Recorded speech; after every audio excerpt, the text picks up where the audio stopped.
Salutations, dear friends. You're listening to Pika Fiction.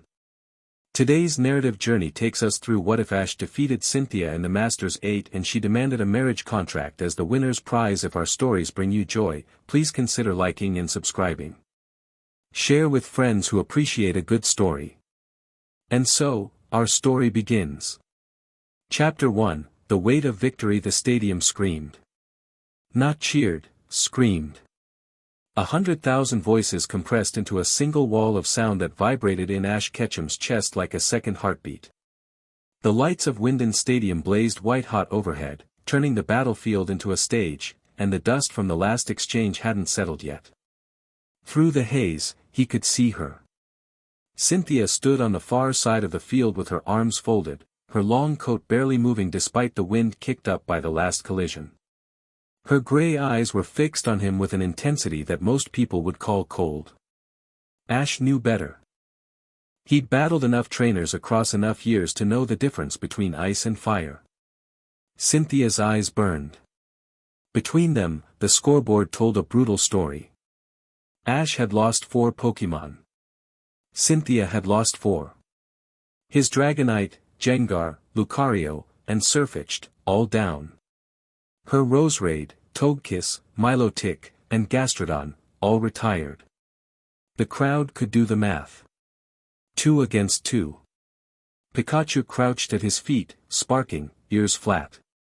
His starter hadn't entered the battle yet. Ash had one more Pokémon on the field right now, and across the way, Cynthia's Spiritomb hovered like a wound in the air, its ghostly faces rotating in that eerie, silent orbit. Behind Spiritomb, Garchomp waited. Not in a Pokeball, Cynthia's Garchomp never waited in a Pokeball during a championship match. It stood at the edge of the trainer's box with its arms crossed in a mirror of its trainer, golden eyes tracking every micro-movement Ash made. The dragon radiated the kind of pressure that made lesser Pokemon flinch. Pikachu hadn't flinched. "You're down to your last 2, Cynthia said. Her voice carried across the field without effort, calm, clear, almost conversational, as if they were discussing the weather over coffee rather than fighting in the most important battle of his life. "I want to see what you do next, Ash." Not a taunt. An honest statement. That was the thing about Cynthia that had always unsettled and fascinated him. She meant exactly what she said, always. Ash exhaled. His hand went to his belt, and he made his choice. "Dracovish, I choose you." The fossil Pokémon materialized with a roar that sounded like a garbage disposal eating a trombone. The crowd rippled with surprise. Dracovish wasn't elegant. It wasn't the pick that analysts had predicted. But Ash hadn't gotten here by being predictable. Fishious rend on Spiritomb, go. Dracovish launched like a torpedo. Its jaw unhinged with that terrifying snap, water energy compressing around its head into a blade of pressure that could cut steel. Spiritomb wailed and dispersed, reforming 6 feet to the left, but Dracovish was already correcting, its ancient predator instincts locking on with zero hesitation. "Spiritomb, hypnosis," Cynthia said. The ghosts' faces aligned, their eyes glowing in synchronized pulses. The wave of psychic pressure rolled across the field like fog. Ash felt it even from behind, a heaviness in his eyelids, a pull toward sleep. "Close your eyes, Dracovish. Bite down on the scent." Dracovish's jaws snapped shut, blocking its own vision, but the fossil Pokémon hunted by vibration and smell, it was a creature from an era before sophisticated eyes mattered. It charged blind, and Spiritomb's hypnosis washed over closed eyelids uselessly. Fishious rend connected with a sound like a cannon shot. Spiritomb shrieked, actually shrieked, a sound that made the front rows cover their ears, and was driven into the ground hard enough to crater the field. When the dust cleared, Spiritomb's keystone was cracked, its ghostly faces scattered and dim. "Spiritomb is unable to battle," the referee declared. The stadium erupted. Ash didn't celebrate. His eyes were on Cynthia, and Cynthia's eyes were on him, and between them, Garchomp uncrossed its arms and stepped onto the field with the unhurried confidence of something that had never lost a fight that mattered. Cynthia recalled Spiritome without looking at the Pokeball. "Thank you, old friend," she murmured. Then, louder, "You've grown, Ash. You really have. You haven't seen anything yet." She smiled. It was the kind of smile that launched academic papers and fan blogs, slight, knowing, carrying secrets behind it. "Show me, then." Garchomp roared. The sound wave flattened Dracovish's forward charge and sent ripples across the stadium's energy shields. This wasn't a warm-up cry. This was a statement. Garchomp had been watching the entire battle, studying Ash's patterns, and now it was ready. Dracovish, Fishious rend again. Dragon Claw. The two met in the center of the field. Dracovish's waterblade jaws against Garchomp's burning claws. For half a second, they were locked, then Garchomp twisted, redirecting Dracovish's momentum with a martial precision that shouldn't have been possible for something that size, and slammed the fossil Pokémon into the ground with a follow-up brick break that cracked the earth in a starburst pattern. Dracovish struggled up. Garchomp was already moving. Scale shot. Cynthia commanded. A barrage of razor-edged scales ripped across the field like shrapnel. Dracovish tanked the first volley, the second, but the third caught it across the legs and it went down hard, skidding 10 feet before coming to rest in a heap.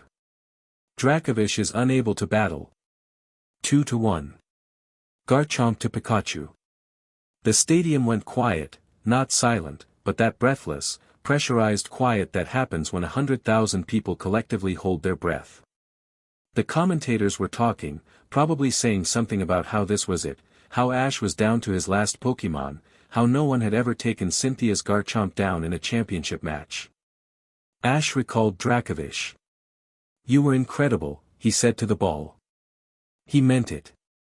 Pikachu's cheeks crackled.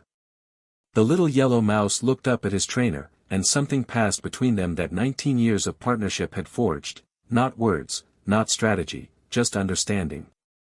Ash nodded. Pikachu turned and walked onto the field. Garchomp was nearly 6 feet tall, 300 pounds of apex predator evolution, wreathed in the dust of 5 fallen opponents. Pikachu was 1.5 feet tall, weighed 13 pounds, and had been with Ash since the morning a grumpy Professor Oak had handed over a Pokeball containing the most stubborn creature in Kanto. The size difference was absurd. The power difference, according to every analyst and algorithm and prediction model, favored Garchomp by a margin that made the matchup statistically hopeless. Ash had never been particularly good at statistics. "Pikachu," he said. "Let's win." Pika. Garchomp moved first. Cynthia didn't even need to call the command, she and her Pokémon operated on a level of synchronization that was almost telepathic. Dragon Rush, full speed. Garchomp became a blur of blue and gold, trailing draconic energy like a comet's tail, closing the distance in the time it took to blink. Iron Tail, redirect, don't block. Pikachu's tail hardened to steel and swung not at Garchomp's head but at the ground, launching the mouse straight up as Garchomp blasted through the space where Pikachu had been. The dragon skidded, turned, looked up, and Pikachu was above it, framed against the stadium lights like a falling star. Thunderbolt. Lightning came down like the wrath of something older than language. The bolt hit Garchomp dead center and the dragon roared, electricity arcing across its body, but it didn't go down. Of course it didn't go down. This was Cynthia's Garchomp. It ate thunderbolts for breakfast. But it was slower now. Just slightly. Enough. Earthquake, Cynthia said. The field buckled. Pikachu was still airborne from the Iron Tail launch, and Ash had maybe half a second before gravity brought his partner back into contact with a ground that was trying to eat him. Quick attack into Electroweb, make a net, Pikachu. Pikachu fired an Electroweb at the stadium wall, the sticky electrical strands catching and holding, and used Quick Attack's momentum to swing himself into the web, suspended above the earthquake like a circus acrobat. The crowd lost its mind. Cynthia's eyes widened, the first genuine surprise she'd shown all match. Then she laughed. Actually laughed, a real sound, warm and startled. Brilliant. Thanks. Pikachu, Volt Tackle. Pikachu launched from the web like a slingshot, electricity engulfing his entire body until he was less mouse and more thunderbolt-given form. Garchomp braced, crossed its arms, and took the hit head-on. The explosion blew out 3 sections of energy shielding. Emergency crews scrambled. The commentators screamed. When the smoke cleared, Garchomp was on one knee, breathing hard, sparking with residual electricity. Pikachu was 10 feet away, recoil damage visible in the way his body trembled, but standing. Both Pokémon were at their limit. Everyone in the stadium knew it. The next exchange would decide everything. Cynthia looked at Ash across the ruined field. The composed mask was gone. In its place was something raw and real, not desperation, but joy. The joy of a fighter who had finally, after years at the top, found the battle she'd been looking for. Garchomp, she said softly. Draco Meteor. Ash felt it before he saw it, a shift in the air, a pressure in his chest, something deeper than sound. The sky above the stadium darkened as Garchomp summoned meteors from the upper atmosphere, balls of draconic energy that burned like orange suns, streaking downward in a pattern that covered every escape route Pikachu had. There was no dodging this. No clever trick. Draco Meteor from a Garchomp this powerful was an area denial weapon. It wasn't aimed at Pikachu, it was aimed at everything. Ash closed his eyes. The stadium noise faded. The lights faded. For a single, impossible moment, Ash was nowhere, or everywhere. He could feel the field like an extension of his body. Could feel Pikachu's heartbeat like his own.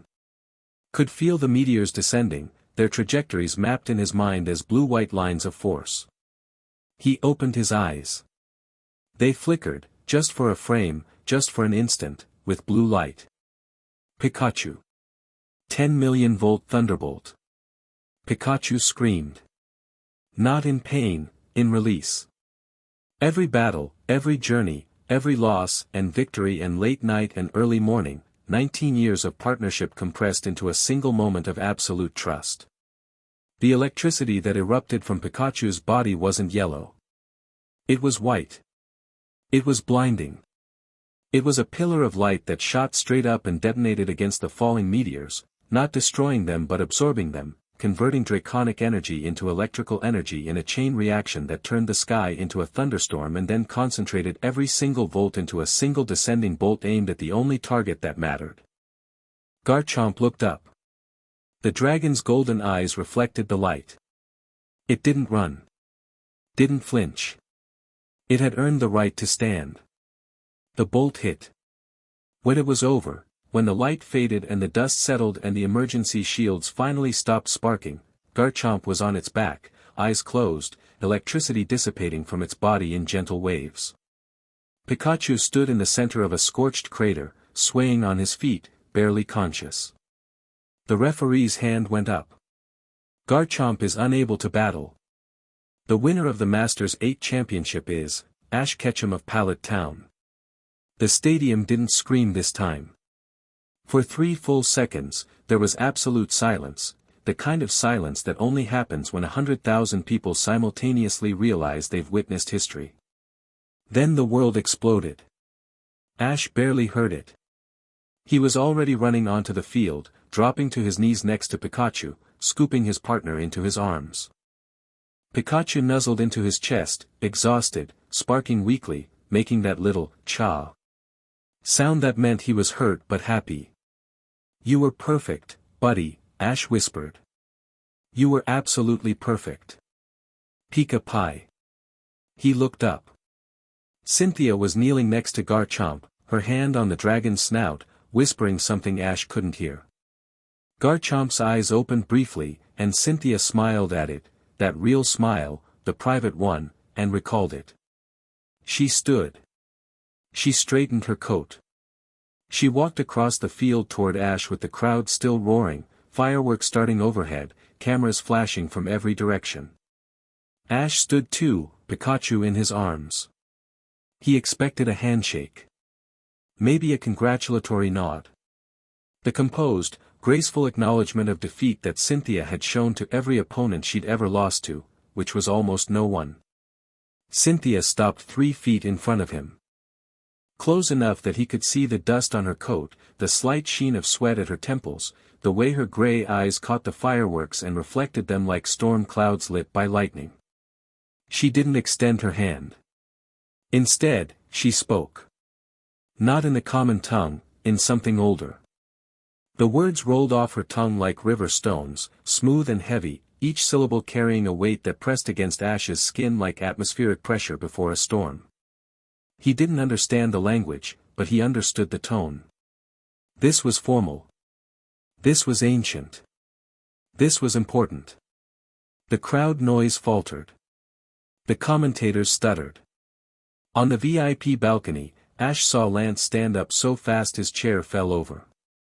Cynthia finished speaking. The silence that followed was different from the silence after Garchomp fell, that had been odd. This was confused. Uncertain. She met his eyes.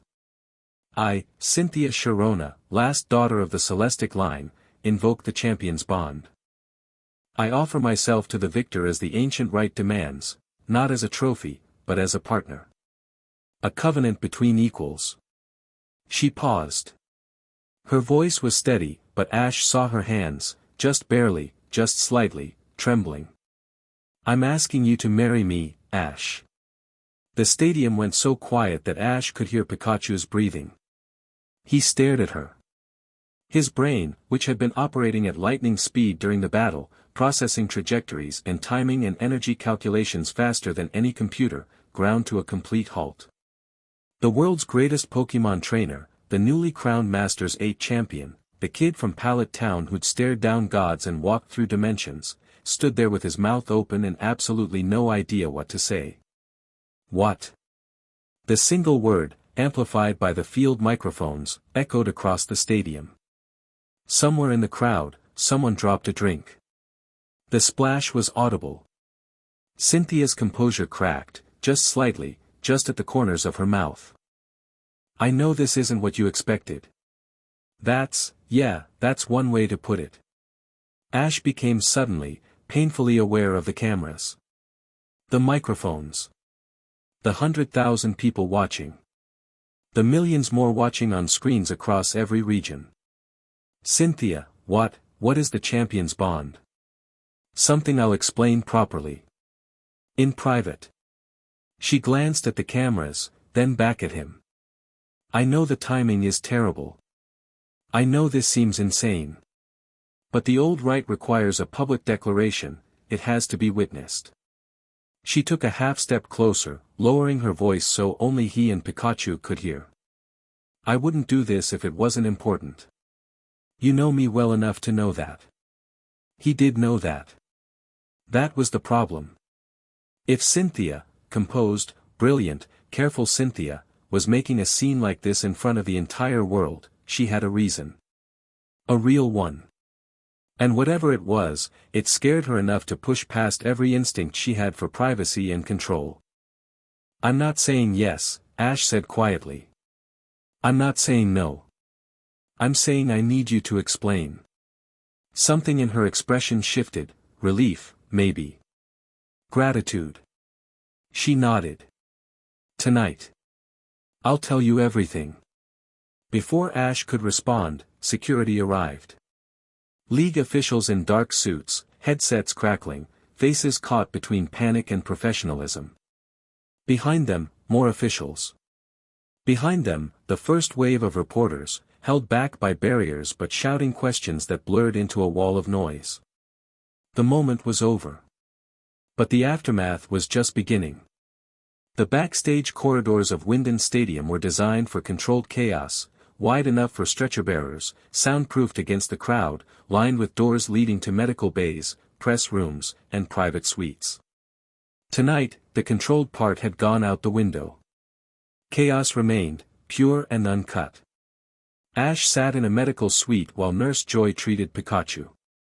His other Pokémon were already in recovery, all stable, all resting. He should have been resting too. Instead, he was fielding the worst game of telephone in human history. Brock called, his Rotom phone announced. Misty called. Dawn called. May, Max, Serena, Clement, Bonnie, Iris, Scyllin, Lily, Gladion, Kiawe, Lana, Sophocles, Mallow, Go, and, I'm running out of notification space. Tell them I'm fine and I'll call them back.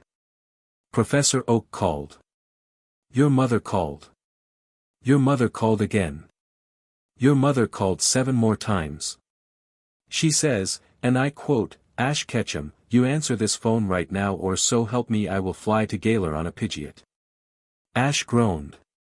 Tell Mom I'm alive, I won, and I'll explain everything when I understand it myself.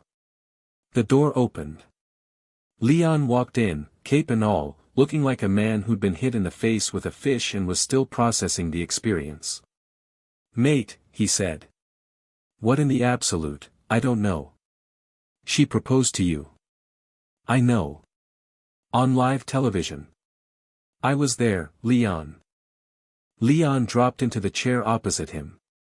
The former Galar champion ran both hands through his hair, which somehow remained immaculate despite the stress. The internet is on fire. Trending in every region. The analysts are split between ancient Sinnoh tradition and Cynthia's lost her mind. There's already fan art. Fan art. It's been 40 minutes. The internet is fast. Leon leaned forward, suddenly serious. Ash. Do you know what the Champions Bond actually is? Because I asked around, and nobody here does.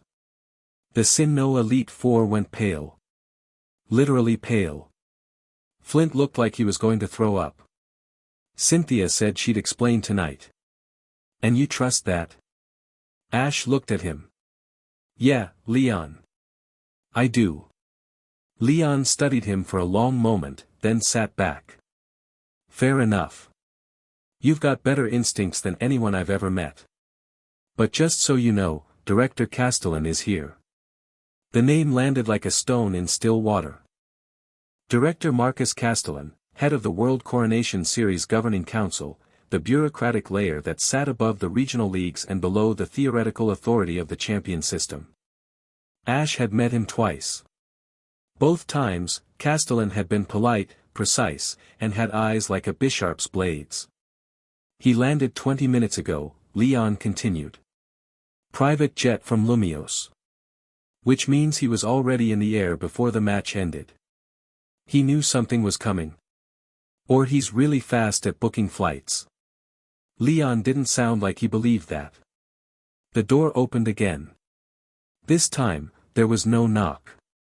Director Castellin entered the room like he owned it, which, technically, by the governing bylaws of the WCS, he sort of did.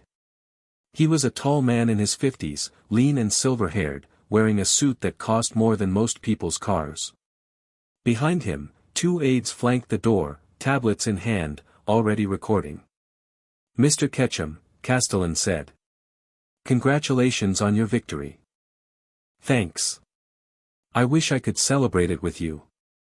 Unfortunately, Champion Sharona's declaration has created a situation that requires immediate attention. He sat down without being invited, crossing one leg over the other with the ease of a man accustomed to sitting wherever he pleased. Has she explained the Champions Bond to you? Not yet. Then allow me. Castellin held up a hand to forestall objection. I'm not here to spin a narrative, Mr. Ketchum. I'm here to ensure you have context before you make decisions that affect the entire league system. Leon shifted uncomfortably but said nothing. Castellin folded his hands. The Champions Bond is not a modern construct. It predates the league system entirely, predates most recorded Pokémon training history, in fact. It originates from the Celestic clan of Sinnoh, the same bloodline that produced the first regional champions. In essence, it is a spiritual marriage covenant, not merely legal, not merely ceremonial, but metaphysical. It binds 2 individuals at the level of their life force. Their aura, if you prefer that terminology. Ash's stomach tightened. Binds how? Permanently. The bond, once forged, cannot be broken except by death. It links the partner's spiritual energy, creating a shared reservoir of power that is greater than the sum of its parts. Historically, it was used by the ancient champions to combat threats that no single trainer could face. Legendary Pokémon. Dimensional incursions. The bond made its holders more than human. That sounds useful. It sounds dangerous, Castellin corrected mildly. Two individuals, elevated beyond normal human limits, bound by a connection that supersedes legal authority, regional sovereignty, and institutional oversight. The bond doesn't answer to the League, Mr. Ketchum. It doesn't answer to anyone. And that's what bothers you. Castellin's eyes flickered, the only sign that Ash's directness had caught him off guard. What bothers me is that Champion Sharona invoked this right without authorization, without consultation, and without informing you of its implications beforehand. She ambushed you. On a global stage. That should bother you too. Ash didn't answer immediately. He turned the information over, testing it the way he tested a battle strategy, probing for weaknesses, checking for traps. Castellin was giving him facts, but he was also framing them. Every word was chosen to make the bond sound like a threat. What do you want me to do? Ash asked. Decline. Publicly. The right requires mutual consent. If you refuse, the bond cannot be forged. We issue a joint statement acknowledging Champion Sharona's actions as a cultural gesture, defuse the media situation, and move forward. No harm done. And if I don't decline? Castellin's expression didn't change, but the temperature in the room dropped by several degrees. Then we have a much longer conversation about what the League is prepared to tolerate. Leon stood up. Are you threatening him? I'm informing him. There's a difference. Castellin rose, buttoning his jacket. Take the night, Mr. Ketchum. Think it over. But understand, the world is watching, and the decisions made in the next 24 hours will have consequences far beyond a ceremony. He left. His aides followed. The door clicked shut. Leon exhaled like he'd been holding his breath for the entire conversation. I don't like that man. You don't have to. Ash stood, scooping Pikachu, now bandaged and resting, but stirring, into his arms. I need to find Cynthia. You know she's in her suite. But Ash, be careful. Whatever she tells you, whatever Castellin tells you, make sure the choice is yours. Yeah. It's always been mine. Ash said it simply, without bravado. A statement of fact from someone who'd been making impossible choices since he was 10 years old and never once let someone else make them for him. He left the medical suite and walked into the corridor, past the security checkpoints, past the reporters shouting his name behind cordon barriers, past the officials who tried to intercept him with forms and requests and urgent matters that could all wait. Pikachu dozed against his shoulder, trusting his trainer to handle whatever came next. Ash didn't go to Cynthia's suite. He went up. There was a maintenance access on the 14th floor of the stadium's east tower, a door marked "Authorized Personnel Only," that led to a ladder, which led to the roof. Ash had found it during the tournament's first week when the noise and pressure had gotten too loud and he'd needed Sky.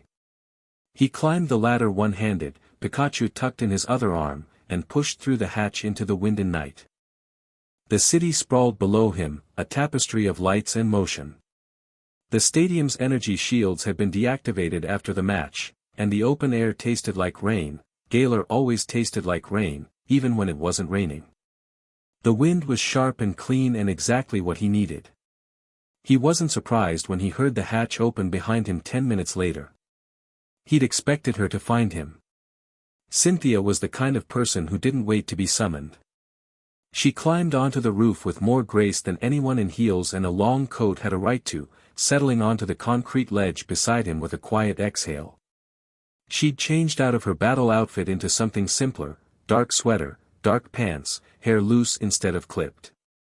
Without the champion's regalia, she looked younger. More human. More tired. They sat in silence for a while. Below them, wind hummed. Above them, stars competed with city light and mostly lost. Castellin got to you first, Cynthia said. Not a question. He paints a scary picture. He's good at that. What did he tell you? Spiritual marriage. Permanent bond. Aura fusion. League threat. He used words like supersedes and institutional oversight and made it sound like you were staging a coup. Cynthia's mouth curved. A coup. That's dramatic, even for Marcus. Is he wrong? About the bond's power? No. About the permanence? No. About it being a threat to his authority? She looked at him sidelong. Also no. But that's not why I invoked it. Then why? The wind picked up. Cynthia pulled her coat tighter, and for a moment, she looked like the 26-year-old woman she actually was, instead of the mythic figure the world had made of her. How much do you know about the Celestic clan? She asked. Your family's old. Connected to the Sinnoh ruins. Your grandmother guards the shrine in Celestic town.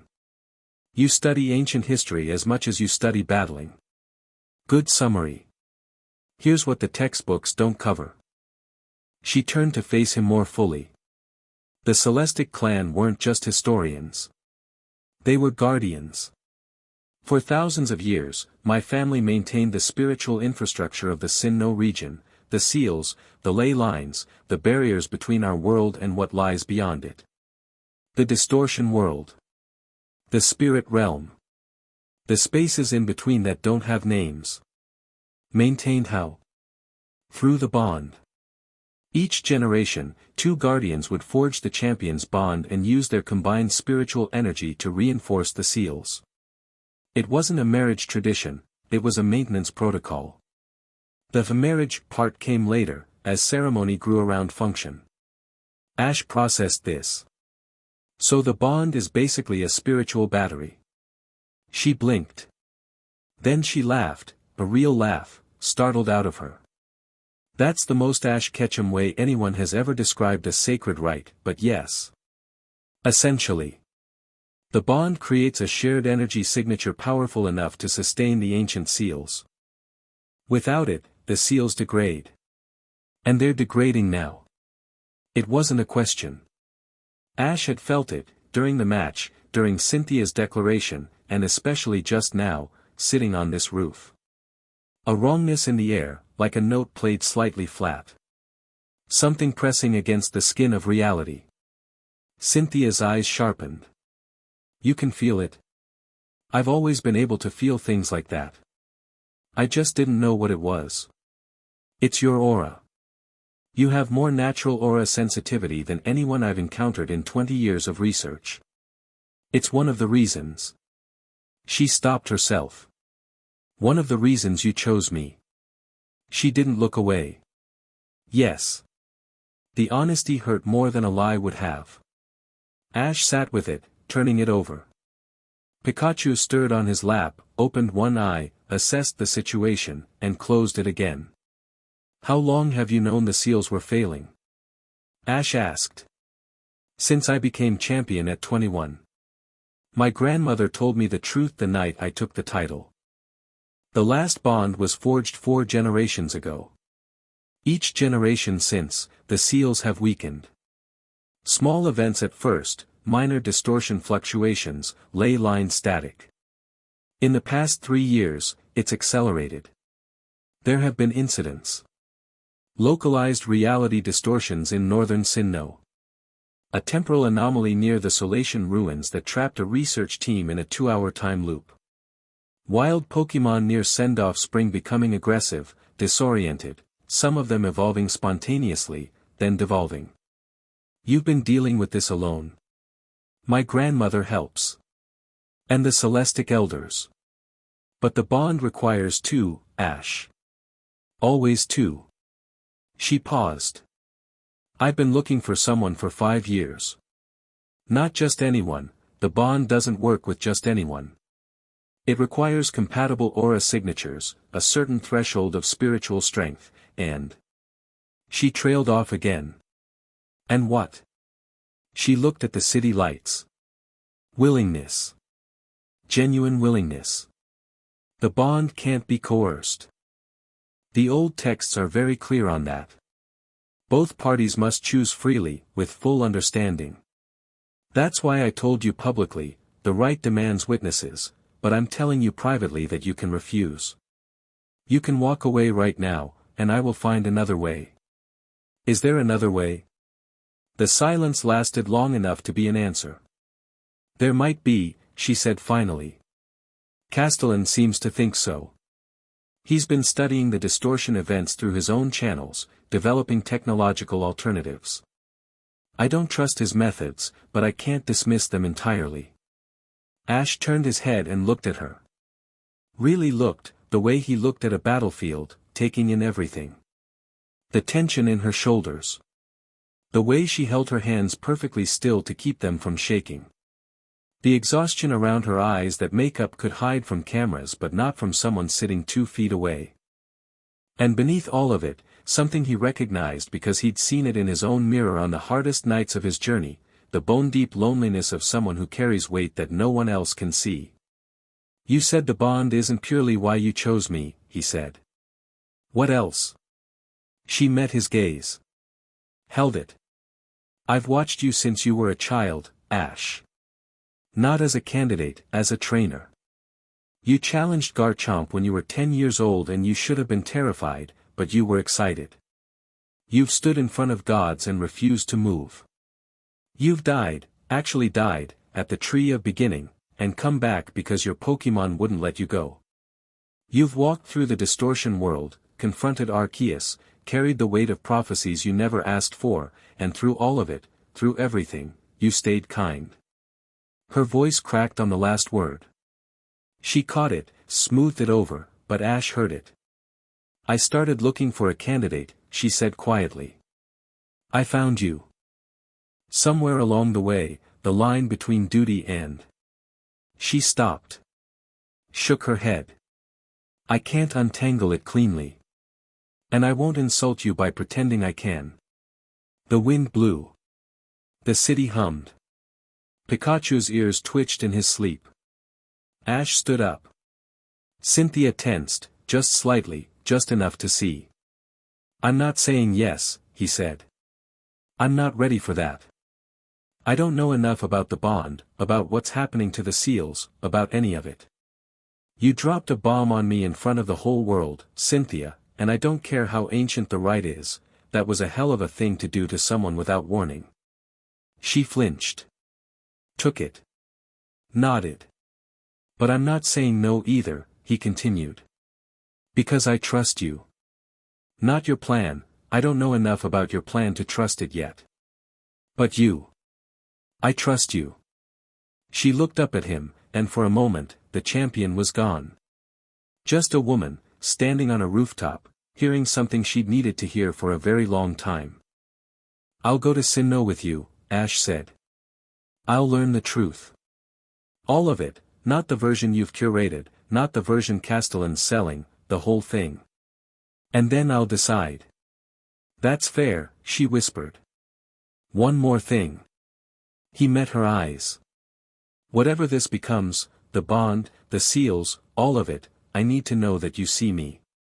Not my aura signature, not my battle record, not some cosmic compatibility metric. Me. Ash. Can you do that? The question hung in the air between them, heavier than any ancient rite. Cynthia stood. She was taller than him by an inch, more in heels, but she wasn't wearing heels now.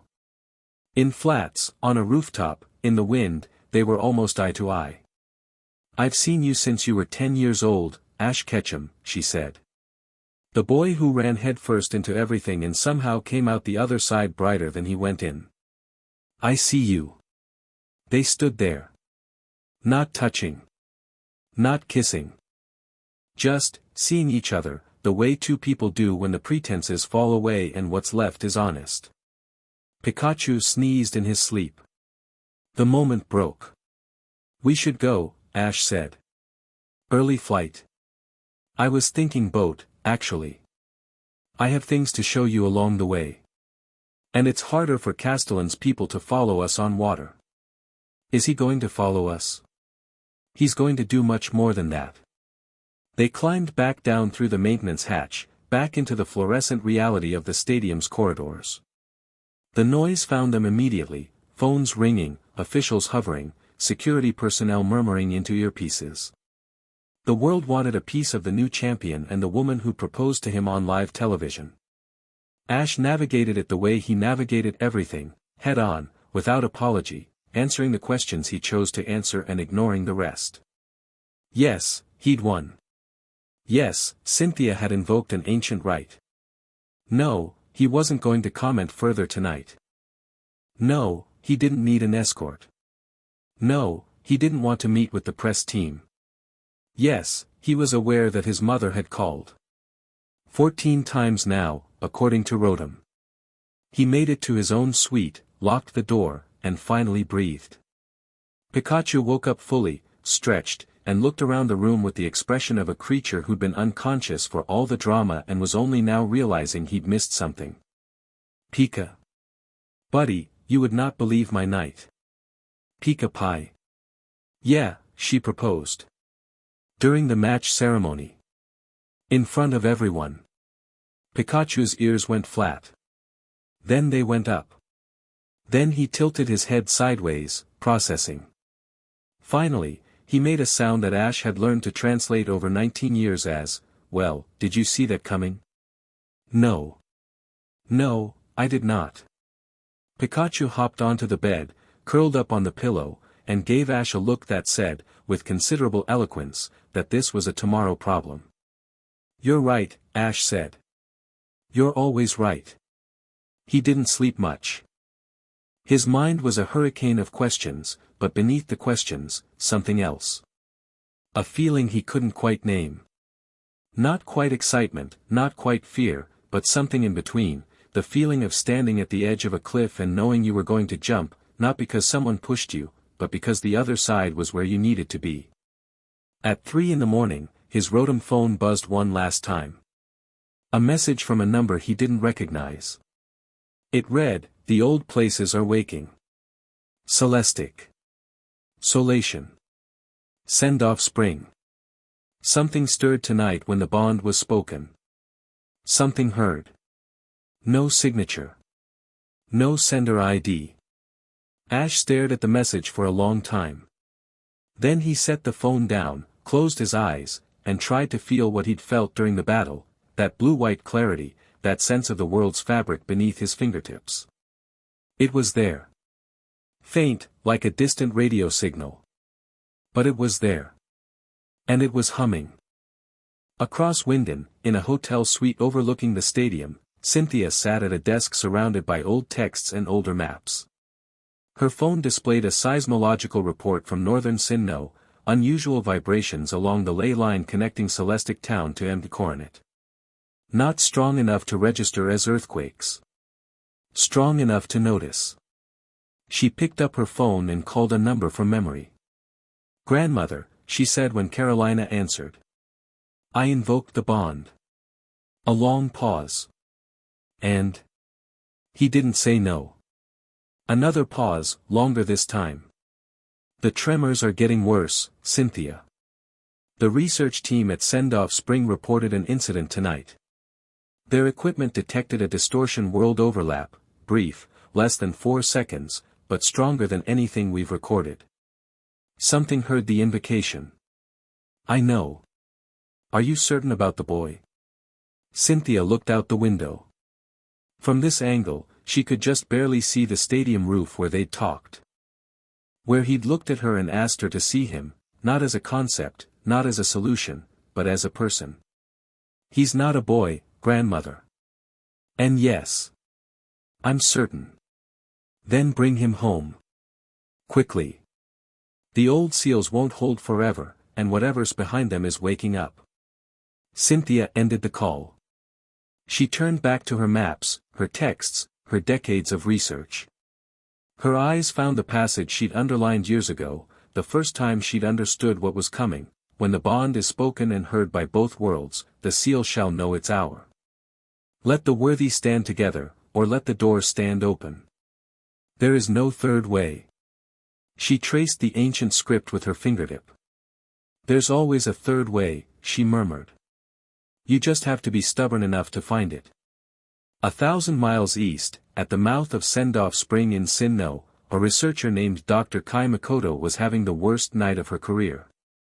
The instruments were screaming. Every sensor she'd placed along the cave's entrance was redlining: electromagnetic fluctuation, aura density, dimensional stability, all of them flashing warnings that her equipment had been specifically designed to never show. These readings weren't supposed to be possible. The dimensional barrier at Sendoff Spring was supposed to be stable. It wasn't. The cave mouth breathed. There was no other word for it, a slow, rhythmic exhalation of air that smelled like ozone and something older, something that tickled the part of the brain responsible for recognizing danger. The air that came out of the cave was cold. Not Sinnoh winter cold. Cold like the absence of warmth, like heat had been removed as a concept. Dr. Makoto's alakazam stood between her and the cave, its spoons bent at angles that shouldn't have been possible, its eyes glowing with barely suppressed psychic energy. The Pokémon was the most powerful member of her team, capable of bending dimensions in small ways. It was also, for the first time in the 12 years she'd worked with it, visibly afraid. It's okay, she whispered, though it wasn't. We're just here to observe. The cave breathed again. And this time, something whispered back.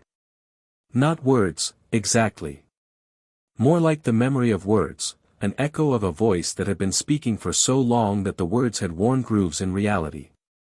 Dr. Makoto couldn't understand it, but her alakazam could. The psychic Pokémon's eyes went wide.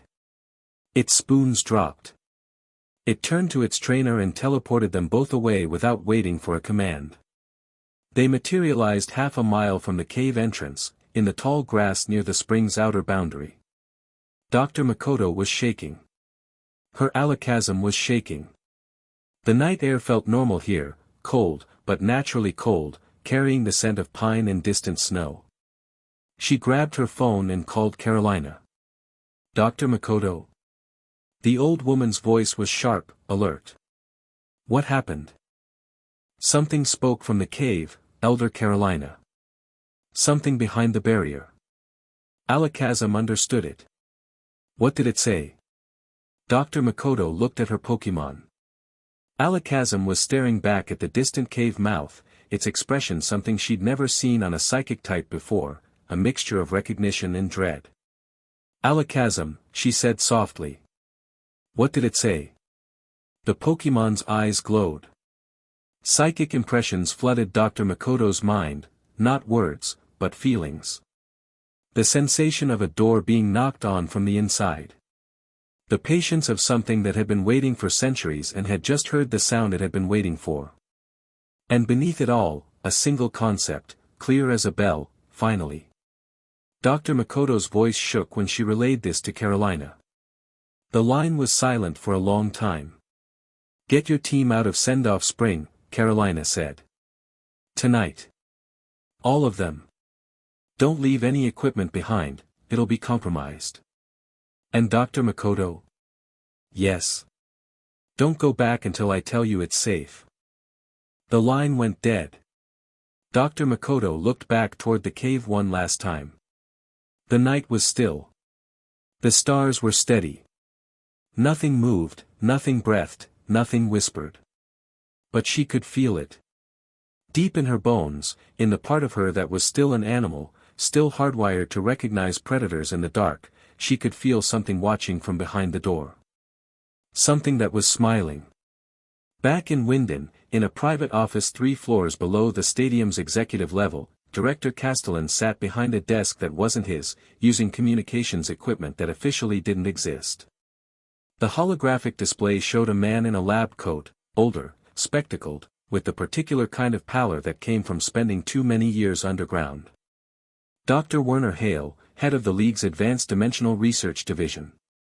A man whose budget was classified, whose facility was classified, and whose work was so classified that even most regional champions didn't know he existed. The bond was invoked, Castellin said. The genuine article. Celestic right, public witnesses, the works. Dr. Hale's expression didn't change. The Ketchum boy. Man, now. 19. And more capable than our projections suggested. His aura readings during the final match were off the charts, we had sensors in the stadium, and his output during the last attack exceeded baseline human maximums by a factor of 6. Consistent with a potential bond bearer. If the bond is forged between him and Sharona, their combined aura output could reinforce the coordinate seals for another century. Or it could make them the two most powerful individuals on the planet, answering to no one. Castellin's voice was flat, factual. I won't allow that, Werner. The League exists to provide structure. Two people operating outside that structure, with the power of ancient gods at their fingertips, is not stability.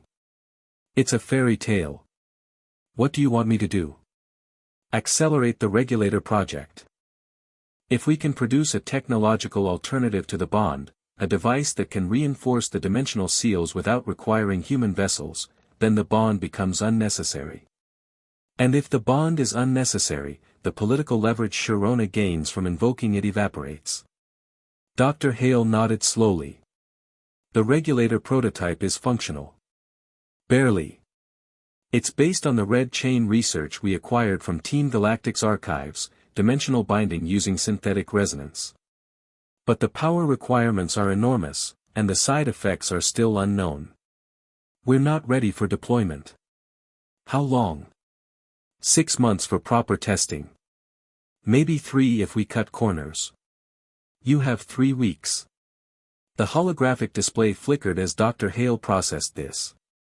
Director, with respect, cutting that many corners could result in cascading dimensional instability.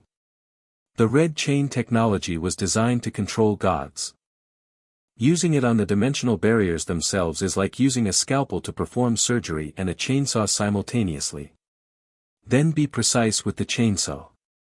Castellin's voice hardened. I've spent 15 years building an institution that keeps the world stable. I will not watch it be undermined by a marriage ceremony. He ended the call. The holographic display winked out, leaving the office in semi-darkness. Castellin sat for a moment, fingers steepled, thinking. His phone buzzed. A message from his intelligence team, Ketchum and Sharona observed in conversation on stadium roof. Duration, 47 minutes. Ketchum has agreed to travel to Sinnoh. Departure expected within 48 hours. Castellin typed a response, monitor. Don't interfere yet. And get me everything we have on the Celestic clan's historical records, especially anything related to the entity sealed at Send-Off Spring. He set the phone down and looked out the window. The Winden skyline glittered, modern and clean, a monument to human progress and institutional order. Somewhere out there, a 19-year-old trainer was deciding whether to bind his soul to a woman and an ancient covenant that predated everything Castellin had built. He couldn't allow it. Not because he hated Ash Ketchum, he didn't. The boy was remarkable. Perhaps the most remarkable trainer in history. But remarkable individuals were, by definition, unpredictable. And unpredictability was the enemy of the systems that kept the world turning. I'm not the villain here, he said to the empty room. Someone has to think about what happens next. The room didn't answer. Villains never thought they were villains. That was what made them dangerous. In the morning, the world woke up to a news cycle unlike any in the modern era. Every screen, every feed, every headline in every region screamed the same story. Ash Ketchum wins Masters 8, champion Cynthia proposes ancient marriage rite. The clip of Cynthia speaking the old words played on loop, analyzed by linguists, debated by pundits, memed by the internet with the speed and creativity that only the internet could muster. Opinions split like tectonic plates. In Sinnoh, the reaction was complex. the Celestic traditions were known, if not widely understood, and many Sinnoh natives saw the bond as legitimate, even honorable. In Galar, it was treated as spectacle. In Kalos, Diantha gave a carefully worded statement acknowledging the bond's historical significance while noting that modern society might require modern approaches to ancient customs. In Kanto, Professor Oak held a press conference that consisted entirely of him saying, "Yes, I know Ash. No, I didn't know this was coming. Yes, I'm sure he'll handle it wisely. Now please leave my laboratory." In Pallet Town, Delia Ketchum watched the replay for the 15th time, cried for the 3rd time, called her son for the 19th time, and then made a very large breakfast because that's what she did when the world didn't make sense. Ash didn't see any of this. He was at the Winden docks at 6 in the morning, backpack over his shoulder, Pikachu on his head, watching a sleek research vessel pull into berth. The ship was Cynthia's, not a League vessel, not a commercial liner, but a private craft she used for her archaeological expeditions. It was called the Celestic Star, and it looked fast. Cynthia was already on the dock, directing the crew with the quiet efficiency of someone who'd captained research missions for years. She'd changed again, practical clothes now, expedition gear, her hair tied back. She looked less like a champion and more like a scientist heading into the field. More comfortable. More herself. "You're early," she said when she saw him. "Couldn't sleep." "Neither could I." She handed him a coffee from a thermos. It was good coffee, dark, smooth, with a hint of something floral. Sinnoh blend. "I had the ship provisioned for a week's journey, but we'll make Canal Ave in 4 days if the weather holds." 4 days is a lot of time on a boat. Plenty of time to talk. "Which we need to do." She looked at him directly.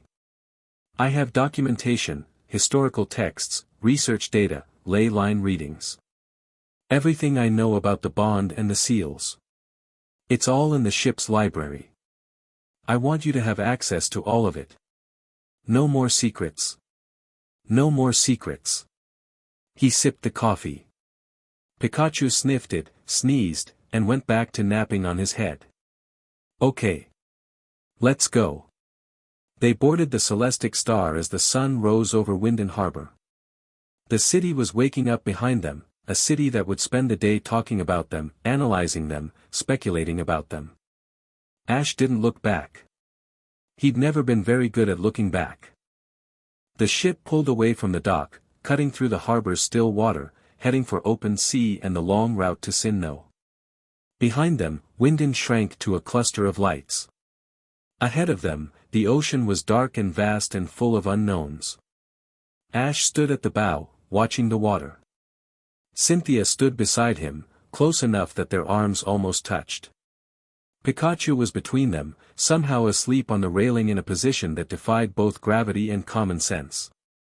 "Cynthia," Ash said. When you said the old places were waking up. What exactly is behind the seals? What are we actually dealing with?" She was quiet for a long moment. The wind caught her hair, blew it across her face. She pushed it back. "An old god," she said. "Or something close to one. The texts call him the Hollow King. He was a guardian once, a protector of the boundary between worlds. When humanity chose independence from the divine, chose to build their own civilizations without the gods' direct intervention, he disagreed. He tried to keep the worlds merged, human and spirit, physical and metaphysical, all woven together. The first champions stopped him. They used the bond to seal him in the space between worlds. Between our world and the distortion world. In the cracks between all of them. A prison with no walls, just absence. And he's been there for thousands of years, patient, waiting for the seals to weaken. And now they're weakening. Fast. Faster than any previous generation. I think." She hesitated. "I think he's been actively working on them. Not just waiting for natural degradation. Pushing. Testing. Whispering to the barriers the way water whispers to rock, not breaking them, but wearing them thin. Ash felt the humming again. That deep, subsonic vibration that wasn't quite sound and wasn't quite feeling. It was distant, thousands of miles distant, across an ocean, but it was there. Constant. Patient. "Can we stop him?" he asked. Not with fear. With the practical assessment of someone who'd faced threats like this before and needed to know the tactical situation. With the bond, yes. Forging a new seal would lock him away for another era. Without the bond. She trailed off. "I don't know. Castellin thinks his technology can do it, but he's working from Team Galactic Research, and we both know how well that worked out." Ash nodded slowly. The ocean stretched before them, limitless and dark. Somewhere beneath it, through it, beyond it, things were moving. Pieces on a board he was only beginning to see. "Tell me everything," he said. "From the beginning." Cynthia turned from the railing and met his eyes. In the early morning light, with the sea wind sharp and the future uncertain, she looked at him the way she'd looked at him during their battle, with that burning, focused intensity that wasn't ice but fire. "Come inside," she said. "This is going to take a while." They left the bow and walked into the ship's interior, and the celestic star carried them toward Sinnoh, toward the truth, toward whatever waited at the end of an ancient covenant and a modern choice. Behind them, the sun rose over Galar like a warning. And in the space between worlds, in a prison made of absence and silence, something that had been still for millennia stirred. It had heard the words. It had felt the invocation. After thousands of years, the bond had been spoken again, and it was, at last, awake. Not angry. Not desperate. Patient. It could wait a little longer. It had all the time in the world. And the world, it knew, was running out. Chapter 2, The Gathering Storm. The celestic star was 3 days out of Winden when Ash saw the first distortion pocket. He'd been on the foredeck with Pikachu, running through morning drills, not battle drills, but the kind of exercises Riley had taught him years ago at Iron Island. Aura exercises. Breathing, sensing, reaching out with that invisible sixth sense and trying to feel the shape of the world around him. He'd been bad at it then. He was getting better now, mostly because Cynthia had spent the past 72 hours explaining what aura actually was, instead of the mystical hand-waving he'd gotten from everyone else. "It's not magic," she told him on the first night, surrounded by old texts in the ship's library. "It's physics we haven't quantified yet. Every living thing generates aura, it's the energy signature of consciousness interacting with the physical world. Most people generate a trickle. Trained practitioners generate a stream. You generate a river, Ash, and you've been doing it unconsciously since you were a child. Is that why legendary Pokemon keep showing up in my life? Partially. Aura at your level acts like a beacon. Things that exist on the boundary between physical and spiritual, legendaries, mythicals, dimensional phenomena, they're drawn to strong aura signatures the way moths are drawn to light. Great. I'm a cosmic bug zapper." She'd thrown a book at him. He'd caught it. They'd both laughed, and something about the laughter had felt easy in a way that surprised him. Now, on the third morning, he was standing at the bow with his eyes closed, reaching out with his aura the way Cynthia had taught him, not grasping, but listening. Feeling the ocean beneath the hull, the wind against his skin, Pikachu's familiar electric warmth beside him, the crew moving through the ship behind him. And then he felt something wrong. It was like touching a hot stove. His aura flinched back before his conscious mind registered the sensation. His eyes snapped open. 20 meters off the starboard bow, the ocean was wrong. A patch of water, maybe 10 feet across, had gone still. Not calm, still, in the way that a photograph is still. The waves around it moved normally, cresting and falling, but within that circle, the water was frozen in mid-motion. Not ice. Just, stopped. Cynthia. She was beside him in 30 seconds, moving with the urgency of someone who'd been waiting for this. She looked at the patch, and her expression tightened. "Distortion pocket," she said. "Small one. Probably been drifting for hours." As they watched, a seabird flew over the pocket.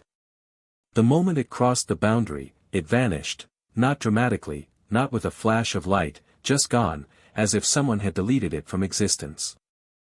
2 seconds later, it reappeared on the other side, still flying, apparently unharmed, but visibly confused.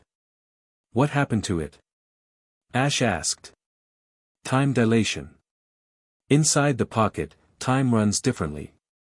That bird just experienced anywhere from a fraction of a second to several minutes, depending on the pocket's severity. From our perspective, it vanished and reappeared." She pulled out a device from her coat, a small, rugged instrument that looked like a modified Pokédex. Numbers scrolled across its screen. Dimensional stability at 73%. That's low for open ocean. How low should it be? In healthy dimensional space. 99.9%. Below 90 is concerning. Below 80 is dangerous. She pocketed the device. "We'll see more of these as we get closer to Sinnoh. The ley lines radiate outward from the coronet, and the instability follows them." The distortion pocket drifted past, sliding through the ocean like a jellyfish made of broken physics.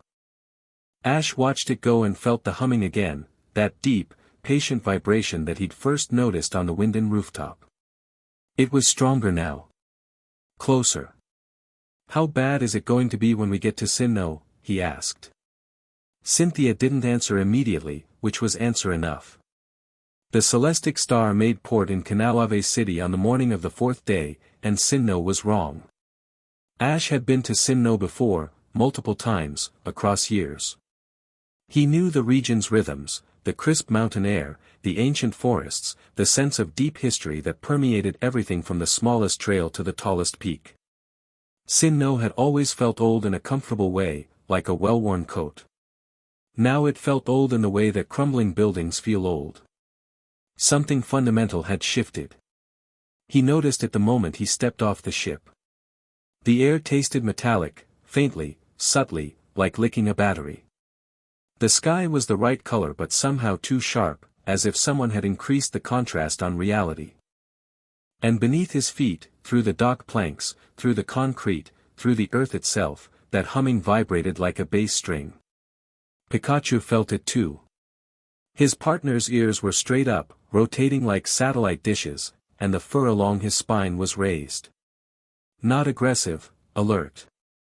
The way a prey animal gets alert when a predator is near but not yet visible. Pikachu said quietly. It wasn't a battle cry. It was a warning. "I know, buddy." Canalave City itself looked normal enough, the canal gleamed in the morning sun, the library towered over the waterfront, trainers and civilians moved through the streets. But the normal was a thin layer over wrongness. Ash saw a flock of starly change direction mid-flight, not veering around something visible but reacting to something invisible, their formation breaking and reforming as if navigating obstacles that only they could perceive. He saw a street vendor's clock spinning backward for 3 seconds before correcting itself. He saw a Luxio on a leash bristle and growl at an empty alley, its trainer confused, the Luxio's eyes tracking something that wasn't there. "They can feel it," Cynthia said, watching the Luxio. "Pokemon are more sensitive to dimensional instability than humans. The closer we get to the epicenter, the worse it'll get." "Where's the epicenter?" "Empty coronet. Spear pillar specifically, that's where the original seal was forged. But the secondary sites are destabilizing too. Celestic ruins. Solation. Send-off spring." She paused. Send-off spring is the worst. That's where the barrier between our world and the Hollow King's prison is thinnest. They didn't linger in Canalave. Cynthia had arranged ground transport, a rugged all-terrain vehicle that looked like it had survived several archaeological expeditions, which it had. She drove. Ash rode shotgun. Pikachu claimed the dashboard with the entitlement of a creature who had never once respected the concept of seatbelts. The drive east toward Celestic Town took them through Route 218 and into the heart of Sinnoh. The distortion pockets appeared every few miles now, small ones, mostly. A patch of road where the asphalt shimmered like a heat mirage even though it was 50 degrees. A tree growing sideways out of the ground, its trunk defying gravity, its leaves falling upward. A creek that flowed in two directions simultaneously, splitting around a rock and reforming on both sides as if reality couldn't decide which way was downstream. "This is getting worse faster than my models predicted," Cynthia said, swerving around a section of road where the lane markings were rearranging themselves in slow, lazy spirals. 6 months ago, these pockets were confined to the northern highlands. Now they're spreading south. Your grandmother mentioned something about an incident at send-off spring the night of our match. What happened? Cynthia's hands tightened on the wheel. The research team detected a direct communication from behind the barrier. Something spoke to their alakazam. One word, essentially, finally. The word hung in the car like smoke. It heard the bond invocation, Ash said. Across dimensional barriers. Across thousands of miles. The invocation carries spiritual weight, it reverberates through the ley line network. And the entity behind the seal has been listening for exactly that reverberation for a very long time. So by invoking the bond, you basically rang his doorbell. I rang his doorbell knowing he was already trying to break down the door. The invocation didn't create the problem, Ash. It just let him know that someone was finally trying to fix it. Ash turned that over. It made sense, strategically, at least. You don't hide from a threat. You face it with the best tools available. But it also meant the clock was ticking faster than before. They passed through Eterna City without stopping. Ash noticed more wrongness here, a fountain in the city square where the water had turned iridescent, shifting through colors that didn't exist in the normal spectrum. A Pokémon Center where the automatic doors opened and closed rhythmically even though no one was entering or leaving, as if the building were breathing. A group of rangers near the northern gate, talking urgently into radios, their Pokémon forming a perimeter around what looked like a crack in the air itself, a thin, vertical line of darkness that hummed with a frequency Ash felt in his teeth. "Should we help?" Ash asked. "The rangers are handling it. Those microfissures are manageable, they seal on their own within a few hours. It's the larger events I'm worried about." She glanced at him. "You're feeling the humming? Since Winden.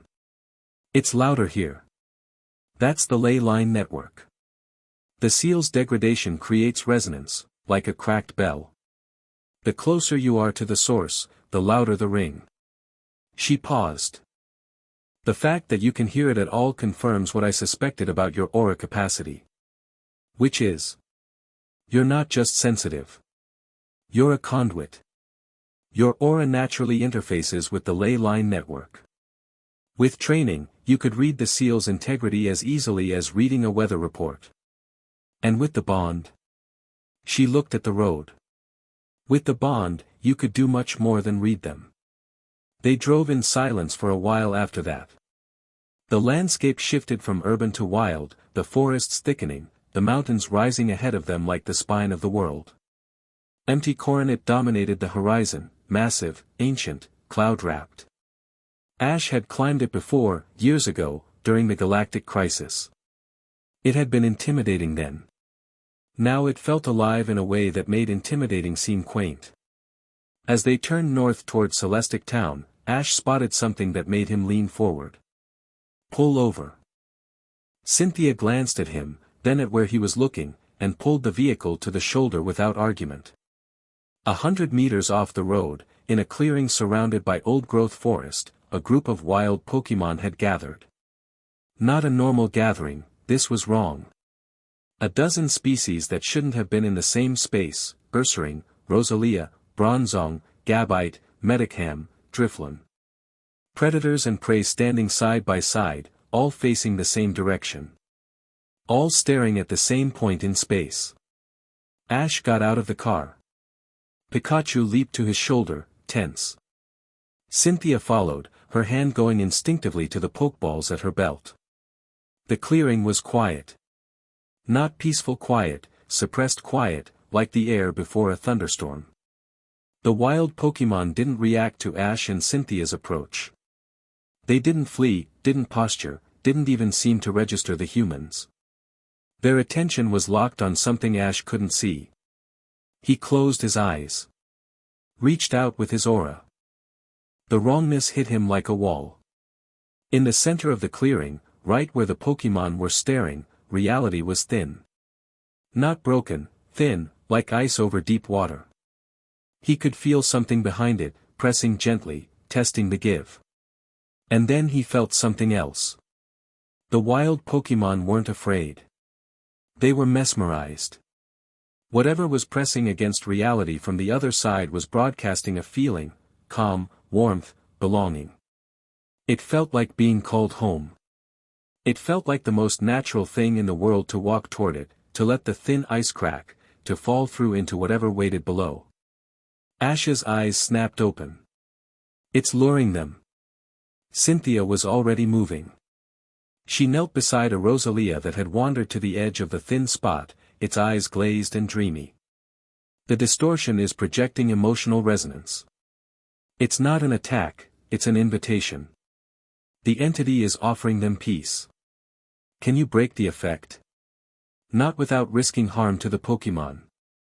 Their psyches are partially submerged in the resonance, a sudden disruption could cause psychological trauma.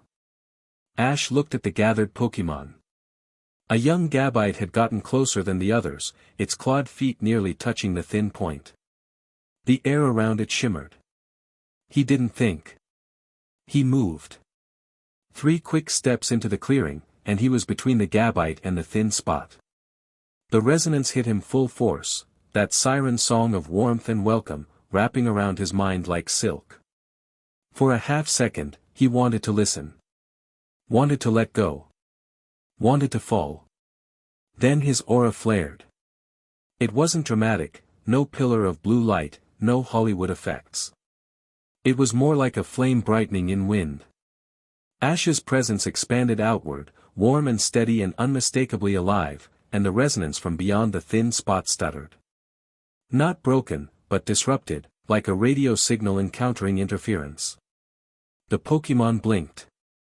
The Gabite shook its head, confused, and took a step back. The Rosalia made a soft sound of distress and turned away from the thin spot. One by one, the mesmerized Pokémon woke up. Some of them fled into the forest immediately, instinct overriding curiosity. Others lingered, looking at Ash with expressions ranging from confusion to gratitude. The Ursaring grunted at him, a sound that, in Ursaring body language, roughly translated to, "Thanks, weird human," and lumbered away. The thin spot in reality pulsed once, as if annoyed, and sealed itself. The clearing felt normal again. The pressure lifted. The humming dropped back to its background level. Cynthia was staring at him. You disrupted a dimensional resonance field. With raw aura. Without training. I just pushed back. Ash, what you just did would take most aura practitioners years of study to attempt and a lifetime to master. You did it on instinct. Is that a good thing or a terrifying thing? She looked at the spot where the thin point had been, then back at him. Both.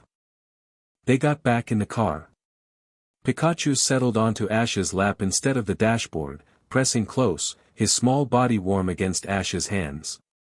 The encounter had rattled the little Pokémon more than he'd let on.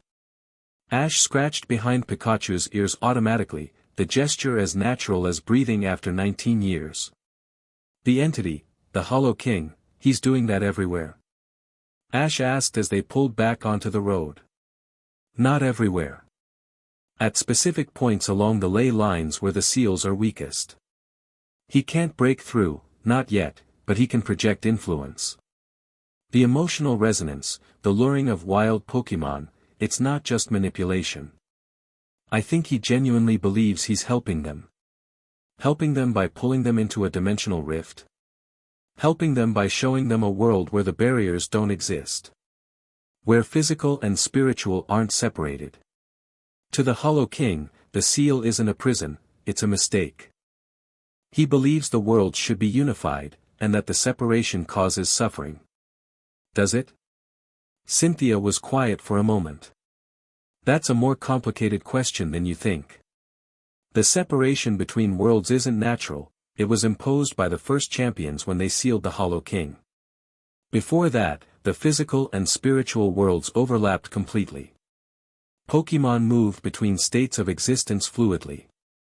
Humans could interact with spiritual energy directly.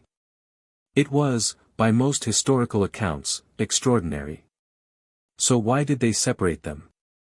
Because the overlap was also dangerous. When the worlds are merged, divine entities have direct access to physical reality. Gods walk among mortals. The power differential is incomprehensible. The first champions believed that humanity needed space to grow without divine interference. They created the separation to give humans autonomy. And the Hollow King disagreed. Violently. He saw the separation as a betrayal, cutting the worlds apart like severing a limb. He tried to undo it by force. The champions sealed him as a last resort. Ash stared out the window. The mountains were closer now, their peaks lost in clouds. So he's not wrong. He's just trying to fix something he thinks is broken. He's not wrong about the history. He may be wrong about the solution. Uncontrolled merger of the worlds would be catastrophic in the current era. Human civilization isn't built to withstand divine-level entities walking through their cities. The overlap would create chaos on a scale we can't predict. But total separation is failing too.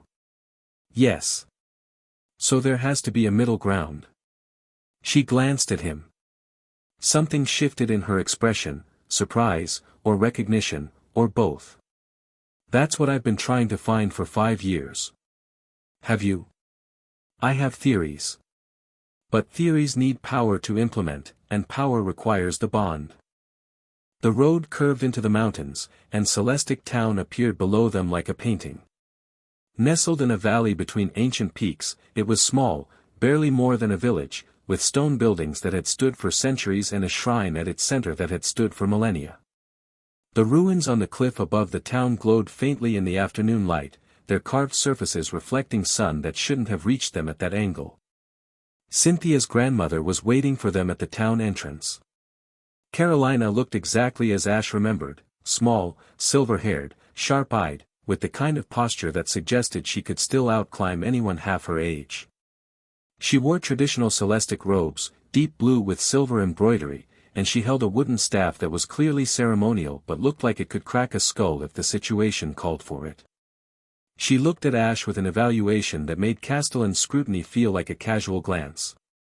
"You've grown," she said. "Hi, Carolina. Good to see you too. Don't charm me, young man. I'm too old for it."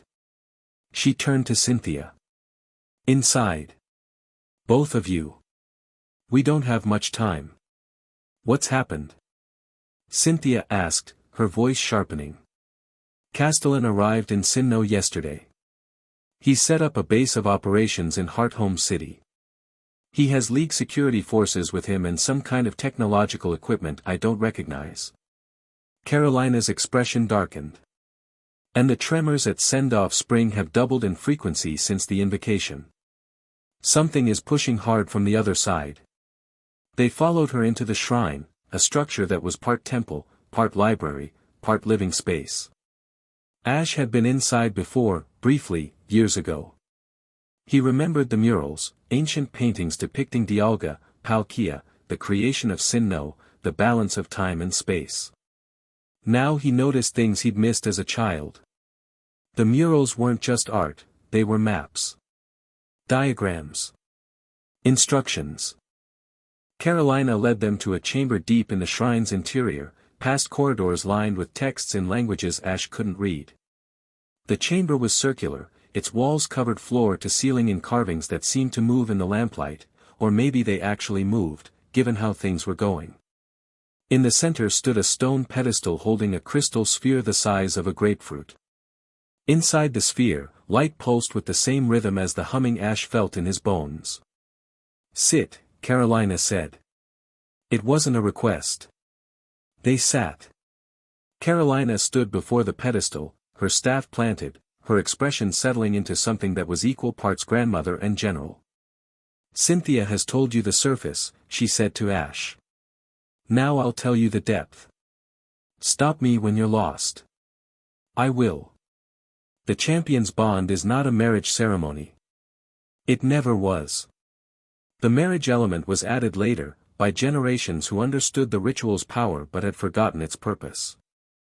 What the bond actually is, what it does, is create a shared consciousness between two individuals whose aura signatures are compatible. A merged awareness that operates on a level beyond the physical. Like telepathy. Beyond telepathy. Telepathy is communication. The bond is fusion. Two minds, two spirits, two aura signatures interwoven into a single field. The individuals remain distinct, you don't lose yourself, but you gain access to each other's perception, strength, and understanding. The combined field is exponentially more powerful than either individual alone. And that field can power the seals. It can do more than power them. It can reshape them. Carolina's eyes were fierce. The original champions didn't just lock the Hollow King away. They used the bond to weave the dimensional barriers, to create the separation between worlds. The bond is the loom. The barriers are the cloth. Without the loom, the cloth unravels. Ash absorbed this. So every generation was supposed to forge a new bond to maintain the barriers. Yes. And for centuries, they did. The Celestic line ensured it, always two guardians, always compatible, always willing. But as the centuries passed, the understanding faded. The bond became tradition, then ceremony, then memory. The last bond was forged 4 generations ago. Since then, the barriers have been degrading on momentum alone. Why didn't anyone forge a new one? Carolina looked at Cynthia. Cynthia looked at the floor. Because the bond requires genuine compatibility, Carolina said. Not just aura compatibility, emotional compatibility. Spiritual resonance. You can't forge it between strangers, or between people who don't trust each other completely. The old texts are explicit, the bond cannot be coerced, manipulated, or faked. Both parties must enter it freely, with open hearts. And no one in 4 generations has found 2 compatible people. Finding compatible aura signatures is rare. Finding compatible aura signatures in people who also have the emotional capacity for the bond is rarer. Finding all of that in people who are also powerful enough to sustain the dimensional barriers. Carolina's voice was dry. My granddaughter has spent 5 years searching. She found one candidate. The room was very quiet. The crystal on the pedestal pulsed. Ash looked at Cynthia. She met his eyes. He could see it there, 5 years of searching, of hoping, of carrying a burden that would break most people. 5 years of studying his battles, his choices, his character, trying to determine if the boy she'd met in Eterna City had become a man who could stand beside her at the end of the world. The marriage part, Ash said slowly. Is that required? Or is it just tradition? Carolina raised an eyebrow. The bond merges your consciousness. You will feel each other's emotions, share each other's pain, experience each other's joy. You will never truly be alone again. The marriage is the least of it. That didn't answer my question. The legal marriage is tradition. The bond itself is the commitment, deeper than any ceremony, more binding than any contract. The old champions understood that the bond was, in essence, the ultimate marriage. Everything else was decoration. Ash stood up. He walked to the pedestal and looked at the crystal sphere. The light inside it pulsed in time with his heartbeat. When he placed his hand near it, not touching, just near, the light brightened. He pulled his hand back and the light dimmed. What happens if I say no? He asked. What happens if I walk away right now? Carolina's expression didn't change. The barriers continue to degrade. The distortion events worsen. Eventually, months, maybe a year, the dimensional barriers fail entirely.